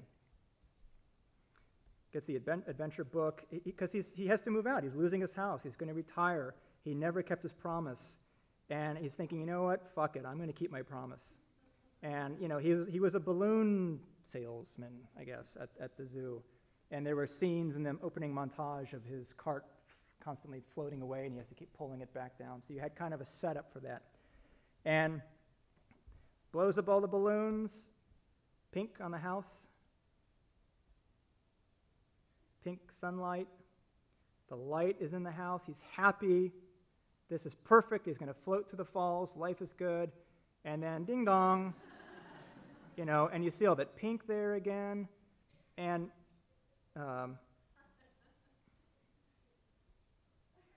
the pink color in the lighting here. And what the story is really about, it's not about Ellie. It's about living. And when Carl was Ellie was full of life, and he loved Ellie. And when she died, he forgot to live. And the color got sucked out of him. And going on this adventure with the kid, Russell, thank you. I never would have remembered that. Russell brings back passion in him, the willingness to live, to fight, to have something to believe in, something to lose. And so the color scheme, it's all about this pink intensity coming back as he's learning to live again. And, you know, and then saying goodbye to the furniture, goodbye to both Ellie and the old Carl.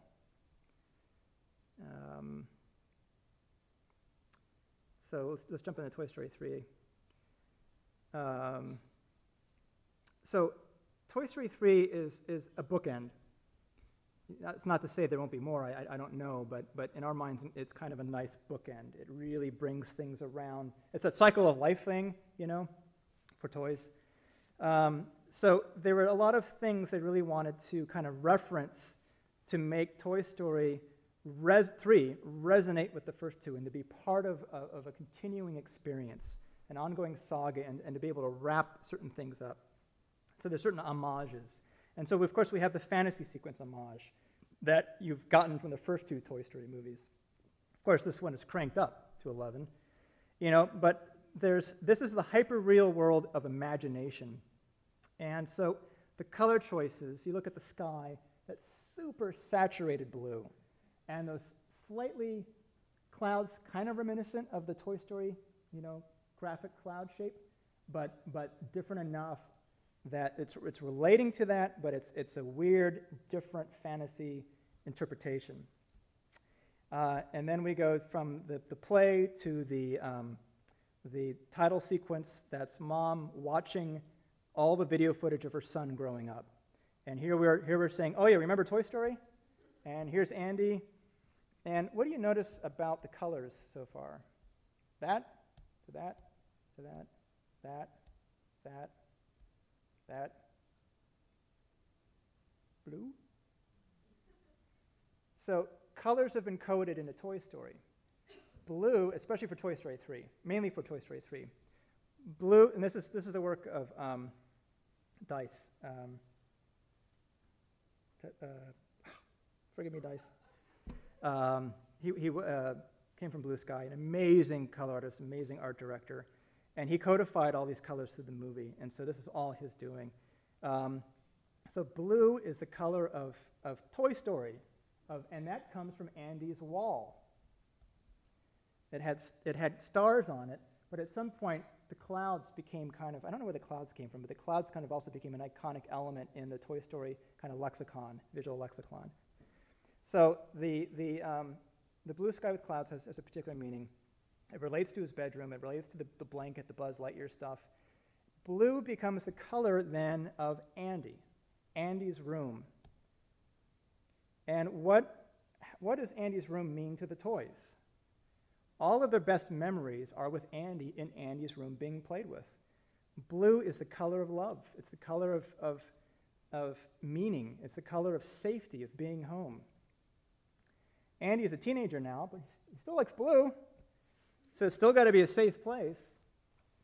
And everything we designed, we had to have a sense of like how much blue. Like, is it over? It might be a little over the top, but if you have too many things, again, Pixar goes for clarity because you're really only on that shot for maybe a couple of seconds, and you're cutting to the next shot. And so we want to give your brain enough time to process the clues. We want to make it clear enough that you can get that information without your permission or knowledge. And so again, more blues. Hey, Mom's got to be safe. She's wearing blue. Andy's still wearing blue. And so there's a dramatic moment where the toys are getting thrown away by mistake. And I don't know if I should get into the other color yet. Not yet. So the toys are about to be thrown away in the garbage, and Woody is the only guy who can save them. And they're in a trash bag, and he needs something to get them out of the trash bag. So what does he go for? The blue scissors. Goes down to the red fire hydrant. Red is an important color in Toy Story 3 as well, which we'll get to in a bit. Red is sort of the opposite of blue. So he thinks the toys have been thrown out in the garbage truck. He's devastated. They're gone. He's next to this big kind of this red fire hydrant. And behind him, this thing is moving behind him, and it's a blue recycling bin. And the toys are safe under that. They've had enough. Andy's too old for them. They're going to go to this paradise daycare where kids will play with them always, and though they'll miss Andy, it's this or being in a dump. And so they're going to go. Woody doesn't want them to go. And even the house next door is safe. I guess Sid doesn't live there anymore. What do you notice about the color on the box? It's red. Red is not a good color. And if I had known that, I would have told them not to get in that box. They go to Sunnyside, getting carried in.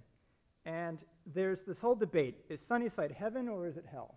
Is it heaven or is it a fool's errand? Is it safer in the garage with Andy? Well, heck, I got a good feeling about this place. It's kind of blue looking. Kind of blue and green. It's kind of a little different. I mean, a little different than Andy's room, but it still feels close, I guess. And all the toys come out, hey, welcome, hey, everybody. And this is, the toys were talking about this as being a paradise for toys. So what do you notice about the colors and the design motifs around here? Let's see if I can find a better example. Here. This is Club Med for toys. You got palm trees all over the place. You got tropical colors. You know, this is supposed to feel like a paradise. You got hearts everywhere, happy shapes, happy colors. It's a lot of blues and greens, and they fall in love, and there's this wonderful light, and everyone's so nice, and they go through the blue room. Come on, if it's got a blue room, I mean, they're not going to live in the bathroom, but it's a good bathroom. But Woody is not buying it. And they go to this other room where, wait a minute, this is okay, but got these sort of oranges and stuff in there. And, you know, they're having their debate, and it's, you know, who's having the argument? It's Woody against everybody else. Woody and everybody else. And you look at how they're lit. Let me see if I find another example. They're in the light, he's in the shadow. Anyway, so he's going to go. Flies away. And then you have Bonnie. Yeah, I knew that. And a different color space. So meanwhile, they're all excited. The red bell rings. Someone's going to die. And boom, you know, and after the aftermath, it's like apocalypse now. Like, where's Marlon Brando, you know? It's all red and orange. It's like this aftermath, and we got to get the hell out of here. What's going on? So they do some detective work. He's going to follow these guys, find out what the deal is. There's some misunderstanding. But wait, they went in the creepy room with that creepy green light. What's behind the creepy green light? I don't know. They're going to go in. Oh, meanwhile, back at Bonnie's room. Okay, shit, he's safe. Blue color everywhere. Yeah, he's good. He's okay. So Buzz gets busted. Red to blue. Okay, bad guy, good guy. So he's with them now, but he doesn't realize that he's got to be evil, and so he says no, and there's the big fight, and they brainwash him. And let me see here.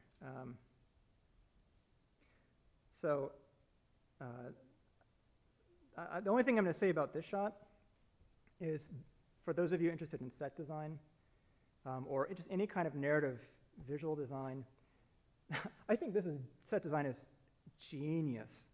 This movie, Toy Story 3, for those of you who don't know, is a prison movie.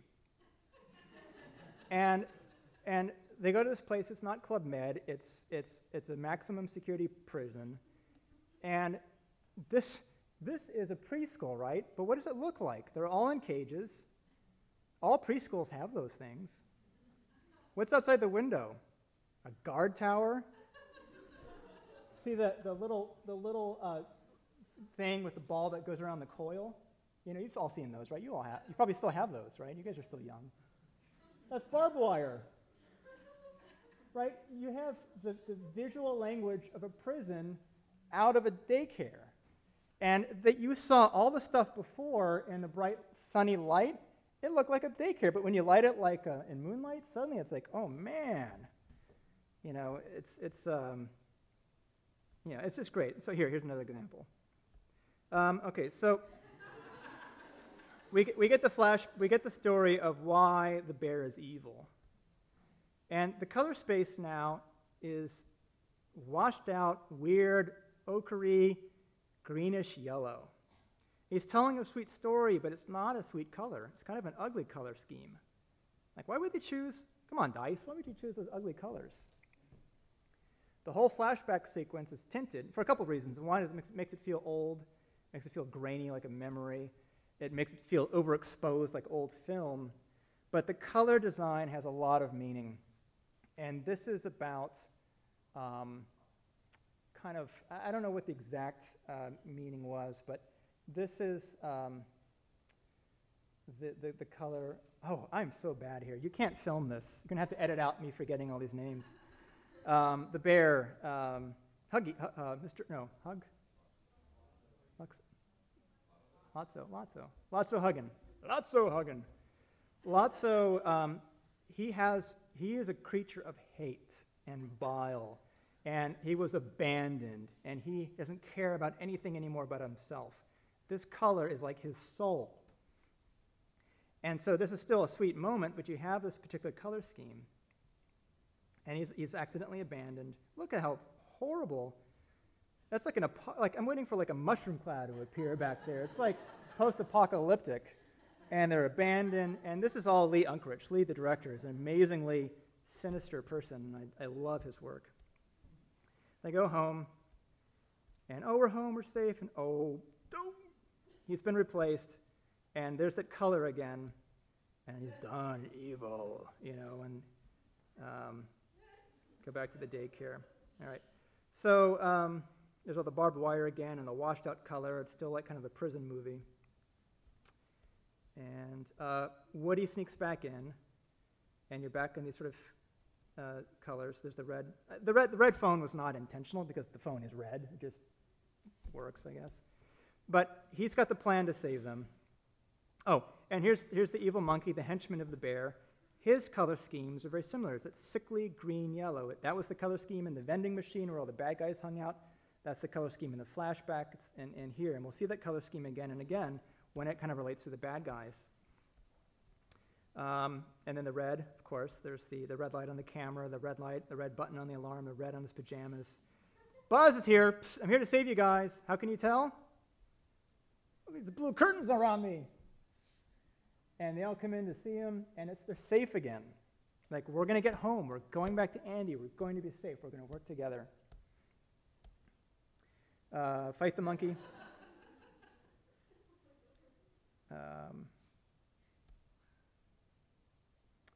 And then, let's see here. I forgot why. I don't know why I grabbed all these frames. Okay, and they're going to escape.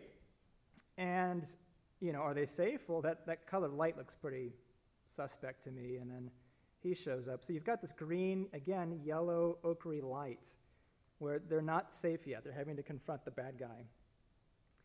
And then here comes the truck, and the truck's got these red lights on it. And, of course, there's the fights. And they all get dumped in, and the good guys go in. And, again, you got the same kind of yucky yellow light color. That was genius, by the way. The reds dumped into the trash.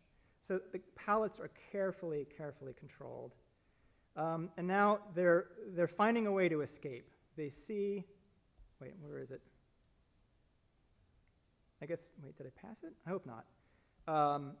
They see the light. Oh, we can get out. We're good. We're safe. You know, and it's like, oh, no, it's a red burning hell light. But they see a way out. They see an emergency stop. And does it have a big red light or a big blue light? Well, it's got a red button, but it's blue light in a red room. That is your safety. And why you help the bad guy to get there, I don't know, but he leaves them, and they're all going to die. And have you all seen this? They all die at the end, for those of you who haven't seen it. They're going into fire, and it's a really intense scene. I think some kids might be scarred. But then this light comes on, and it's got kind of a blue cast to it. The claw. Pulls them out, blue light. There they are. Thank you, guys. And it dropped. Oh, I don't know why. Okay. And they're dropped out, and they're safe. So now they get back to Andy's house. Andy's packing up to leave in his blue car. And they all, of course, decide they're going to go with them. Now, the coloring, the coding, meaning of things, you can go too far, and if we have time, I'll talk about that. But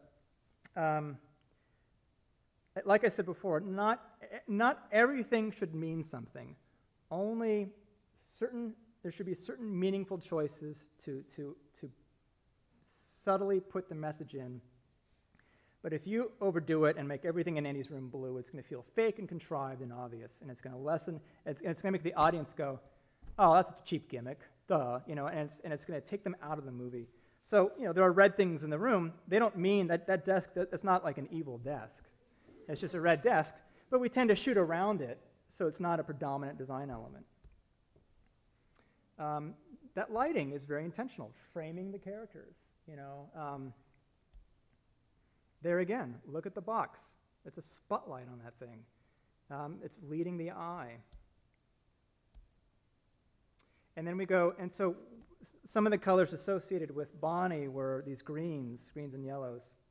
And so we get back to Bonnie's house. And now this is the toys are being brought to Bonnie. And there's a blue house across the street. They got to be nice, you know. But now it's a new, Bonnie is in a different color space. And it's kind of reminiscent of some of the colors in the nicer parts of the daycare center.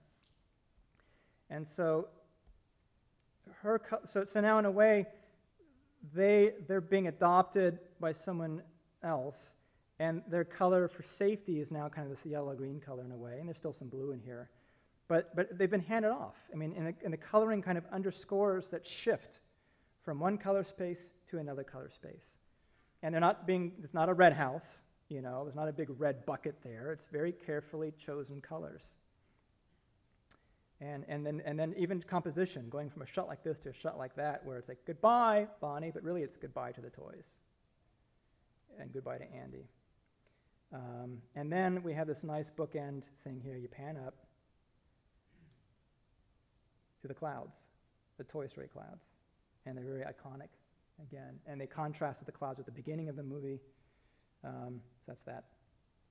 So you guys, your parents are probably worried, or loved ones. You know, there are a few more things I can talk about, but I would like to, you know, do you guys want to ask questions? Do you want to be let go? I thank you for your fortitude. So yeah, ask me some questions. Go for it. Yeah, I feel like moments in the up with like when the wife can't conceive and stuff like that. These moments and like Jesse's owner creating her and stuff like that. Like these are the moments that like people really remember about Pixar movies. Yep. I mean, so many other things too, but like these really heavy human moments. But I feel like Pixar obviously has to keep a delicate balance of like not being too heavy because you know you limit your audience. Mm-hmm. Pixar, do you think like to make movies that are in a sense more, or at least to some extent, a little heavier? I would not say heavier. I would say that we go for a range of emotion. We want it to be an emotional experience. We want you, you know, to care about the characters. Pixar's movies are character-driven, and if you look at a lot of other studios' films, they tend to be more conceptual, gimmicky. They have archetypes. They have a lot of comedy. There's a lot of, you know, there's a different sensibility to those films, and they work intellectually, they work in terms of humor, they work in terms of design or maybe visceral quality, but they often lack an underlying emotional core that gets you to care about the characters. You can watch a movie and enjoy it. All the movies I was picking apart, you know, I had guilty pleasure watching a lot of them. You know, I came out like, oh, that was fun. The minute I was out of that movie, gone, out of my head. I don't care about it. It's like playing a video game, you know, or something that it gives you a moment of engagement, but then it's gone. I think movies like Pixar's films and other films that they can engage you emotionally, you leave and you're kind of feeling that still for a while, and you're thinking about it, and it comes back to you occasionally, or you're reminded of it, you know. And I think again that's sort of the trademark of the Pixar films. They want them to have heart, and we don't want to scare kids. We don't want to make you cry. It's like we don't set out like we're going to make them cry on page 50, you know. It's just the directors are encouraged to make movies close to their heart. But the balance, though, is that they want, you know, especially for kids, 90 minutes is a long time. You know, and we want it to have multiple notes. We don't want to just make, you know, a tearjerker where it's about the characters dying. It's not, you know, it's not like a tragic film. We can have moments of tragedy or moments of loss, but there's also moments of humor and hopefully, you know, pathos. And we want to hit as many notes emotionally as we can to kind of give you a full experience. You know, it's like, you know, when you watch a movie and it's totally bleak and sad, and it's just like you feel like shit when you leave.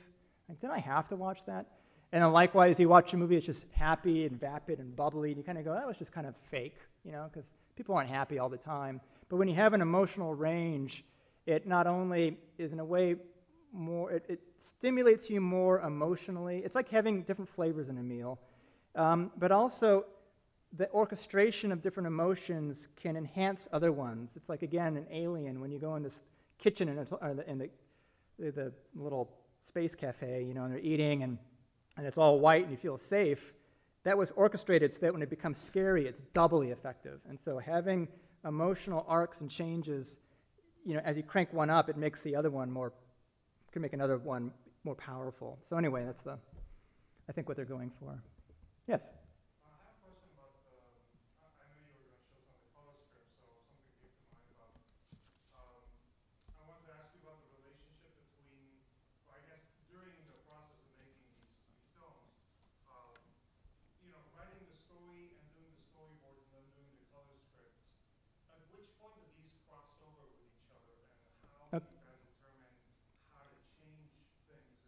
That's a great question. I have a couple of examples to speak to that. I wish I had more, but let's start with The Incredibles. So Pixar films, the thing that makes our films great and also makes them laborious and expensive is that the story is always evolving. Up until the last minute, the story can be shifting, and we're constantly trying to make it better with all the discoveries we make on the way. And that makes it really hard to pin things down.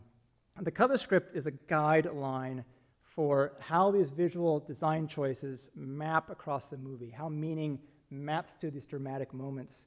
And if the story is changing constantly, this thing is changing constantly.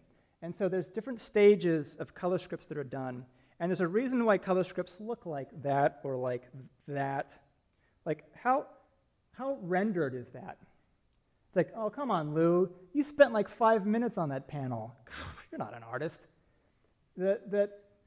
These things change so much that you have to be fast with them, and you can't put a lot of labor into them because it's a tool, it's a communication tool. It's just communicating an idea. It's not a beautiful rendering. It's the language of the whole thing. And so Lou Romano is really great at this simplistic graphic style that clearly communicates the ideas. He can fairly quickly generate them and change them as he needs to. His original color scripts, the first color script was like this. And what the color script is doing, again, is it's mapping design choices. And no production designer is looking at things so minutely, like, I'm going to have this and this and this and this and this. It's like usually you're picking a couple of broad stroke tools. It's like if you're going to be composing a piece of music, you want to have, during this part, we'll have these instruments prominent, and then we'll go to these instruments, you know, and you're not putting in every single instrument into the piece of music. Lou was mapping color and shape, I think predominantly, maybe a few other things. Some of this stuff is conscious, like they're specifically thinking that way, but I think most of the time, designers just do it intuitively. Like the fact that in the Incredibles, you go from Bob, the sort of golden age of superheroes, and then this big dramatic decline of superheroes are illegal, and Bob, who was the pinnacle quarterback superhero, is now boxed into a meaningless, mundane job. Very clear dramatic contrast. And so you can contrast these design choices. So being locked into a job, it's about squares and cubicles and desks and office windows and buildings. It's a very clear visual metaphor for uniformity, conformity, whatever you want to call it. And The Incredibles is really kind of about, at some level, individuality. And so those design choices lent themselves naturally and intuitively to the insurer care stuff, and then those ideas then kind of map out relative as they go through the story. Likewise, the reds resonate with The Incredibles, their costumes. So when the story is about family too, and when the family comes together and they're all powerful, they become almost undefeatable as a family, that color scheme is related during those scenes. So you're creating these visual design choices, relationships. But what happens during the filming is that scenes are constantly being cut out and shuffled around, and you hope that your design language still works, and it generally does because you're mapping to dramatic points. You're not mapping to a location or a specific character, or sometimes a character. But anyway, so short answer is sometimes they will do multiple color scripts. They'll do like a really loose one, and then at a certain point in production, they start fleshing it out. And what the color script does is it informs light. It informs everything, and so you have to codify this stuff kind of before you get into production, so you have guiding logic behind the design choices.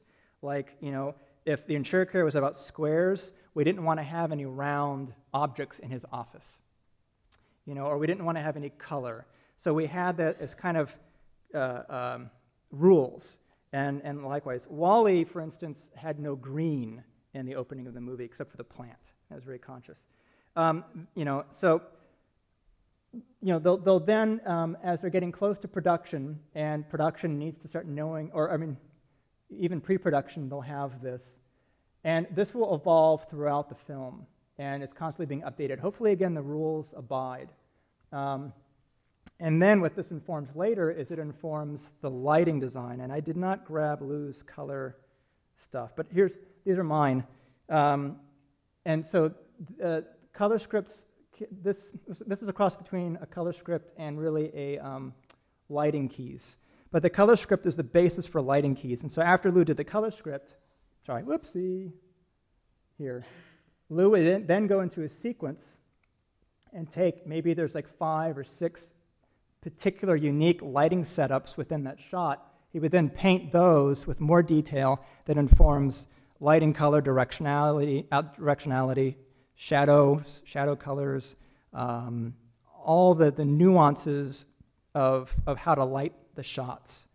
And so that's what this is more like. And I was able to do this color script very late in the game, after everything had been modeled and we had shots that had been laid out. And we didn't have a lighting team for a while, so I was able to just paint over the existing renders and kind of do the lighting keys. And again, even this abides by a design logic of contrasting the farmhouse from the spaceship from, let's see, mainly the contrast between the seriousness of the abduction, the proposed seriousness of the abduction, and then the kind of comedic aspect of the driver's test. So anyway, so you have the color script, and that leads into the color keys. And again, it's kind of an organic process that evolves as the story evolves. I don't know if I have other ones here. No, we can talk about, no, never mind. Other questions? Yes? What can you tell us about Brave? Go see it. I haven't seen it in a while. When I first saw it, I was so blown away that I was like, this is going to be our best film ever. And our stories evolve constantly as they're being made, and sometimes they start great, and then they're horrible, and they're great again. You know, sometimes they're horrible, and they're good and horrible, and then great. We always somehow pull them out. So it has the potential to be our best movie ever. You know, unfortunately, Brave was plagued with some problems that have plagued a number of our other films, and that plagued probably most films, a lot of studio films, where there were creative changes. And you never know how that's going to affect the end product. Often it yields a better product, you know. So, but it's when you have a creative difference, and then you're mixing the creative differences. I don't know. It'll be interesting. I think it's going to be a great movie, and I highly recommend you guys see it. And I'm really hopeful. You know, I love what it was. And again, I haven't seen it in a while, but I hear it's great. So go see it. Was there another question over there? Okay. Everybody asks, when is Incredibles 2 coming out? Was that your next question? It's not. I don't know. Mark, yeah. I forget, who was brought in after Brenda left Brave? Was that John Andrew? No, so it's Mark Andrews. Mark Andrews was the head of story on The Incredibles. Mark Andrews, you guys should keep an eye out for him. He's an amazing storyteller, a great director. So he was really Brad's right-hand man on The Incredibles, and a lot of the action in that movie was from him. I mean, Brad's great at action too, but Mark is just, you know, he's a really great up-and-coming director, and hopefully he'll be directing his own feature next. He's a good dude. And you had a question, another one back there, I thought? Yeah.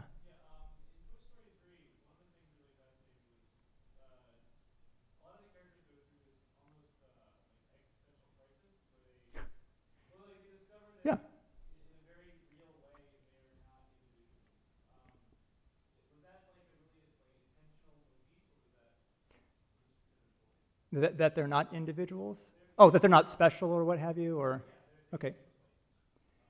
Well, how many of you guys ever feel like you're not special? I'm guessing, just by looking at all of you, I think you all do. Because I know I do. The characters in our movies, all animated characters, they're all analogs for people. And if we told a real story about toys, you know, and what they want, we probably wouldn't care that much because, you know, I want a new battery. I don't know. I mean, but they're metaphors for people, and we inject human emotions, human needs, and feelings into them. And they're having, of course, they're having an existential crisis. And it's a two-tiered existential crisis. It relates both on the level of being a toy, and either in the case of Buzz, not being unique, being a clone, or being deluded and thinking you're special and realizing you're not. A lot of us have that moment once in a while. But then it works in the toy context, but it also works in a human context. And it has sort of a double impact. It has a double sort of legitimacy, because it's like, I could totally understand how that toy is feeling. Of course he'd feel that way, because I feel that way about this stuff. And so again, we're using these sort of metaphoric characters and situations that parallel our own human situation, and that's the story we're writing. We're not writing, what would I mean, there is a thought of like, what would a toy do? But then thought really is, but what would we do if we were that toy?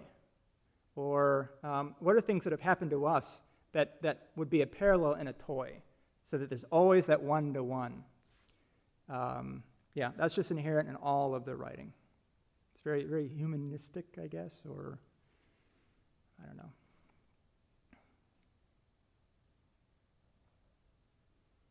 Yes.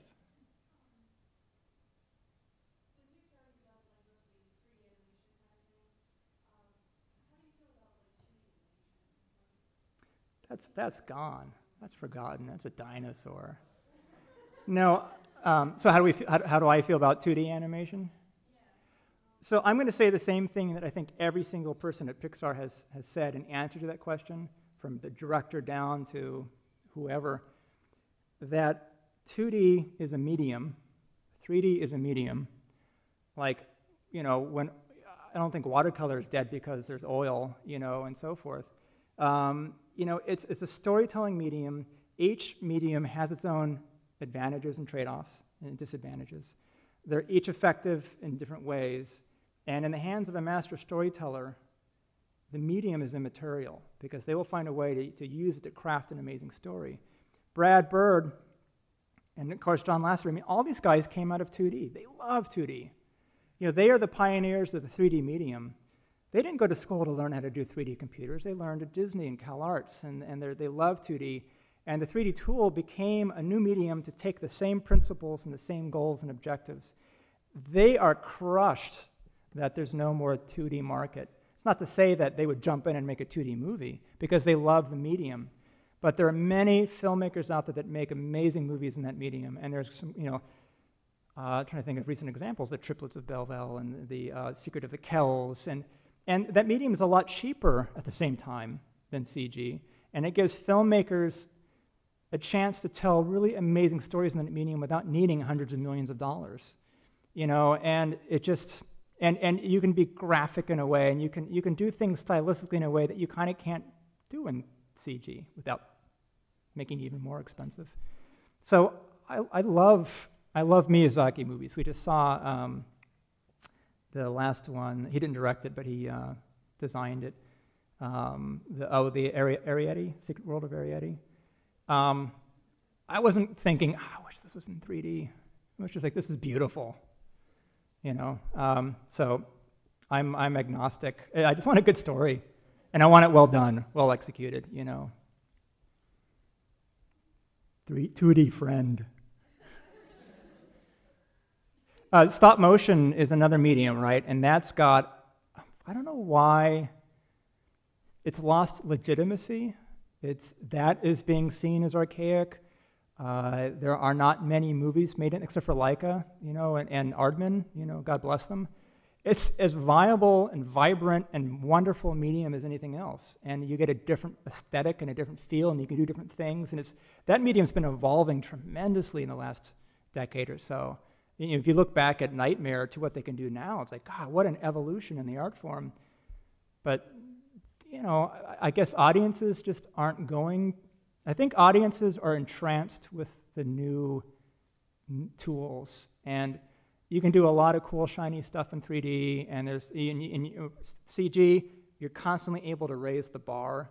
And I think that with maybe 2D and maybe with stop motion, the bar raising is more incremental, and I think, I'm guessing, I don't know, I'm thinking maybe audiences like, oh, it's a stop motion, it's going to be this, right? CG could be this. I mean, who knows? It could be so cool. So I don't know what the bias is, but audiences aren't going to those movies.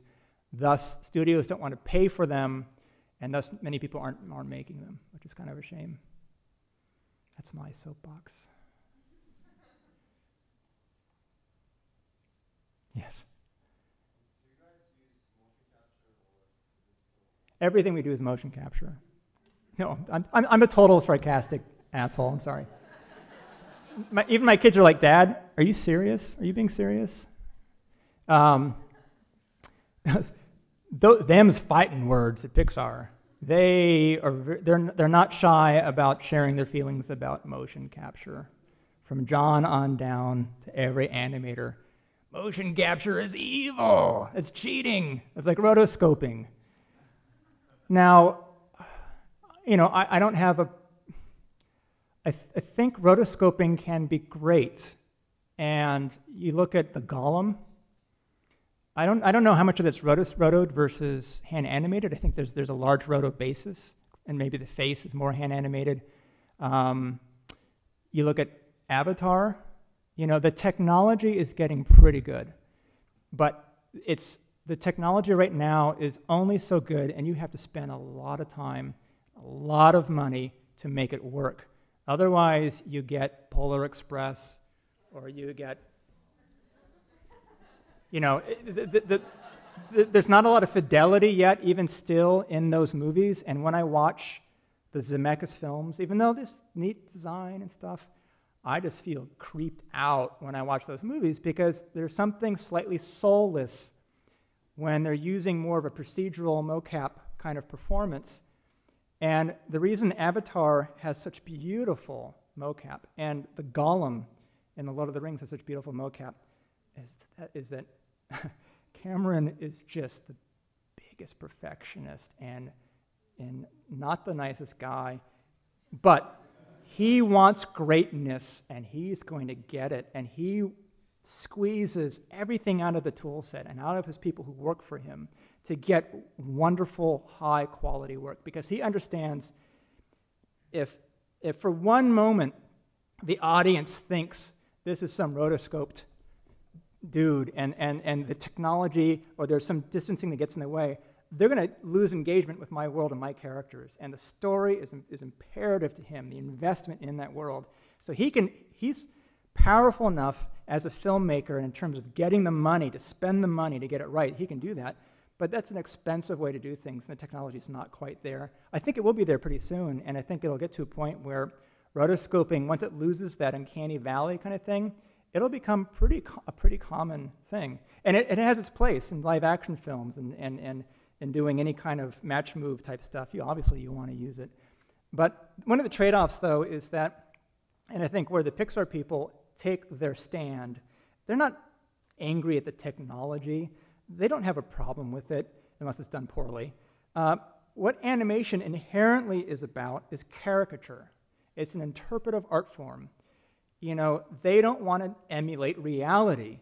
They want to give the illusion, the authenticity, the believability of something not being real as being real. When you watched any Pixar movie, Up or in The Incredibles, they don't look human. They're weird looking. They're like balloon heads and squares and stuff. But you compare how you felt for them watching that movie to how you felt with Tom Hanks and Polar Express. You can't emotionally engage because one, the execution is poor, but even if the execution was not poor, and that it looks like oh, God, that is so, I had no idea that wasn't Tom Hanks. I had no idea that wasn't Tom Hanks playing Tom Hanks. I thought it was Tom Hanks. You begin to question, why not just have Tom Hanks? It's because you're not creating something new, whereas animation is about distilling down things to an essence, finding the little details that make it feel real, make it feel authentic, and caricaturing it, and being selective and interpretive, and caricaturing motion. And it's an art form, and it's the difference between painting and photography. Not to say, there's room for both. We need both, and we will have both. But motion capture starts to take the interpretive art form into that realm of realism or hyperrealism, you know, and that's where you have some, I think, issue and some argument. I hope that's my thinking anyway. I don't know. Don't quote me. You guys just don't want to go home? I mean, you're going to follow me back to my hotel? Yeah, what's up? What do you feel like are the biggest challenges in telling a story through an interactive medium, like video games or I better know the answer to that because I'm starting up a game company with a couple of guys, and I'm like, oh yeah, we're gonna blah blah blah blah narrative and blah blah blah games and stuff. They could speak to it a lot better than I can. There's a kind of a dichotomy. It's interesting.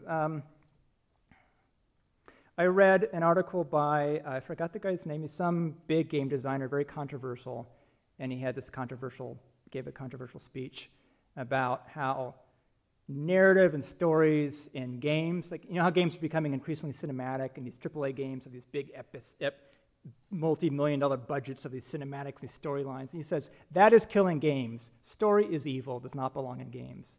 The kind of story you want in games is immersive story, the story that evolves out of the player interacting with the game. You can have a fiction, but that you want to let them write their own story in that fiction. And I think it's an interesting argument.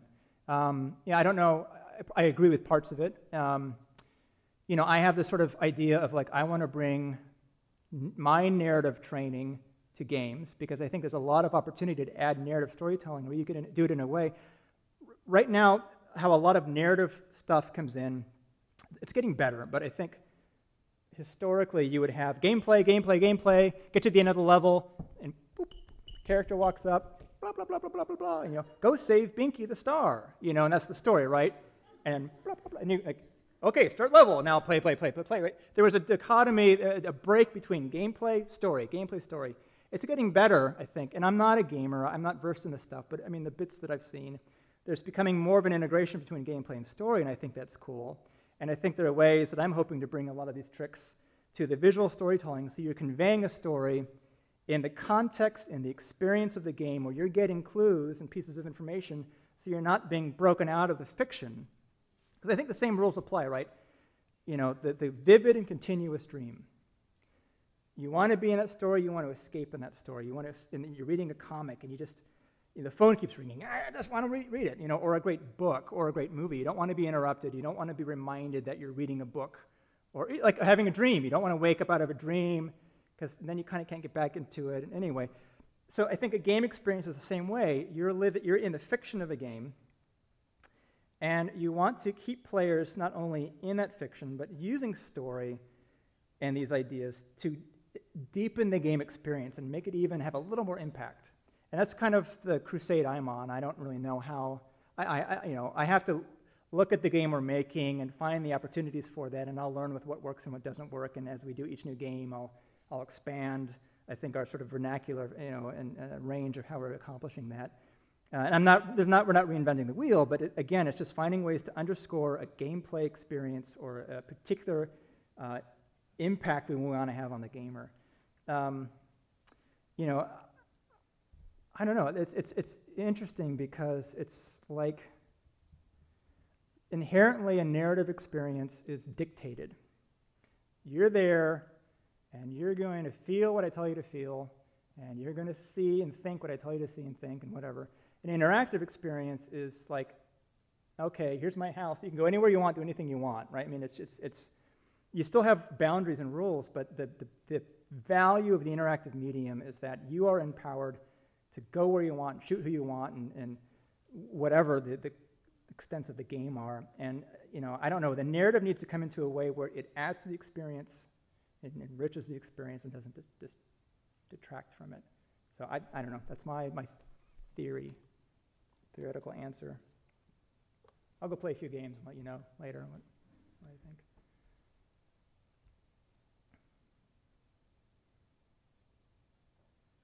Oh, you got to have 100 more questions just waiting to come out of you.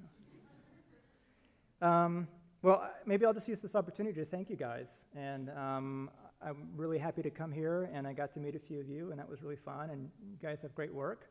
It's a cool school. I wish I could stay a little longer and see the sights. But thanks for having me and sticking it out, and I hope you learned something. And good luck with your guys' big adventures. There's a lot of exciting stuff out there, so go get them.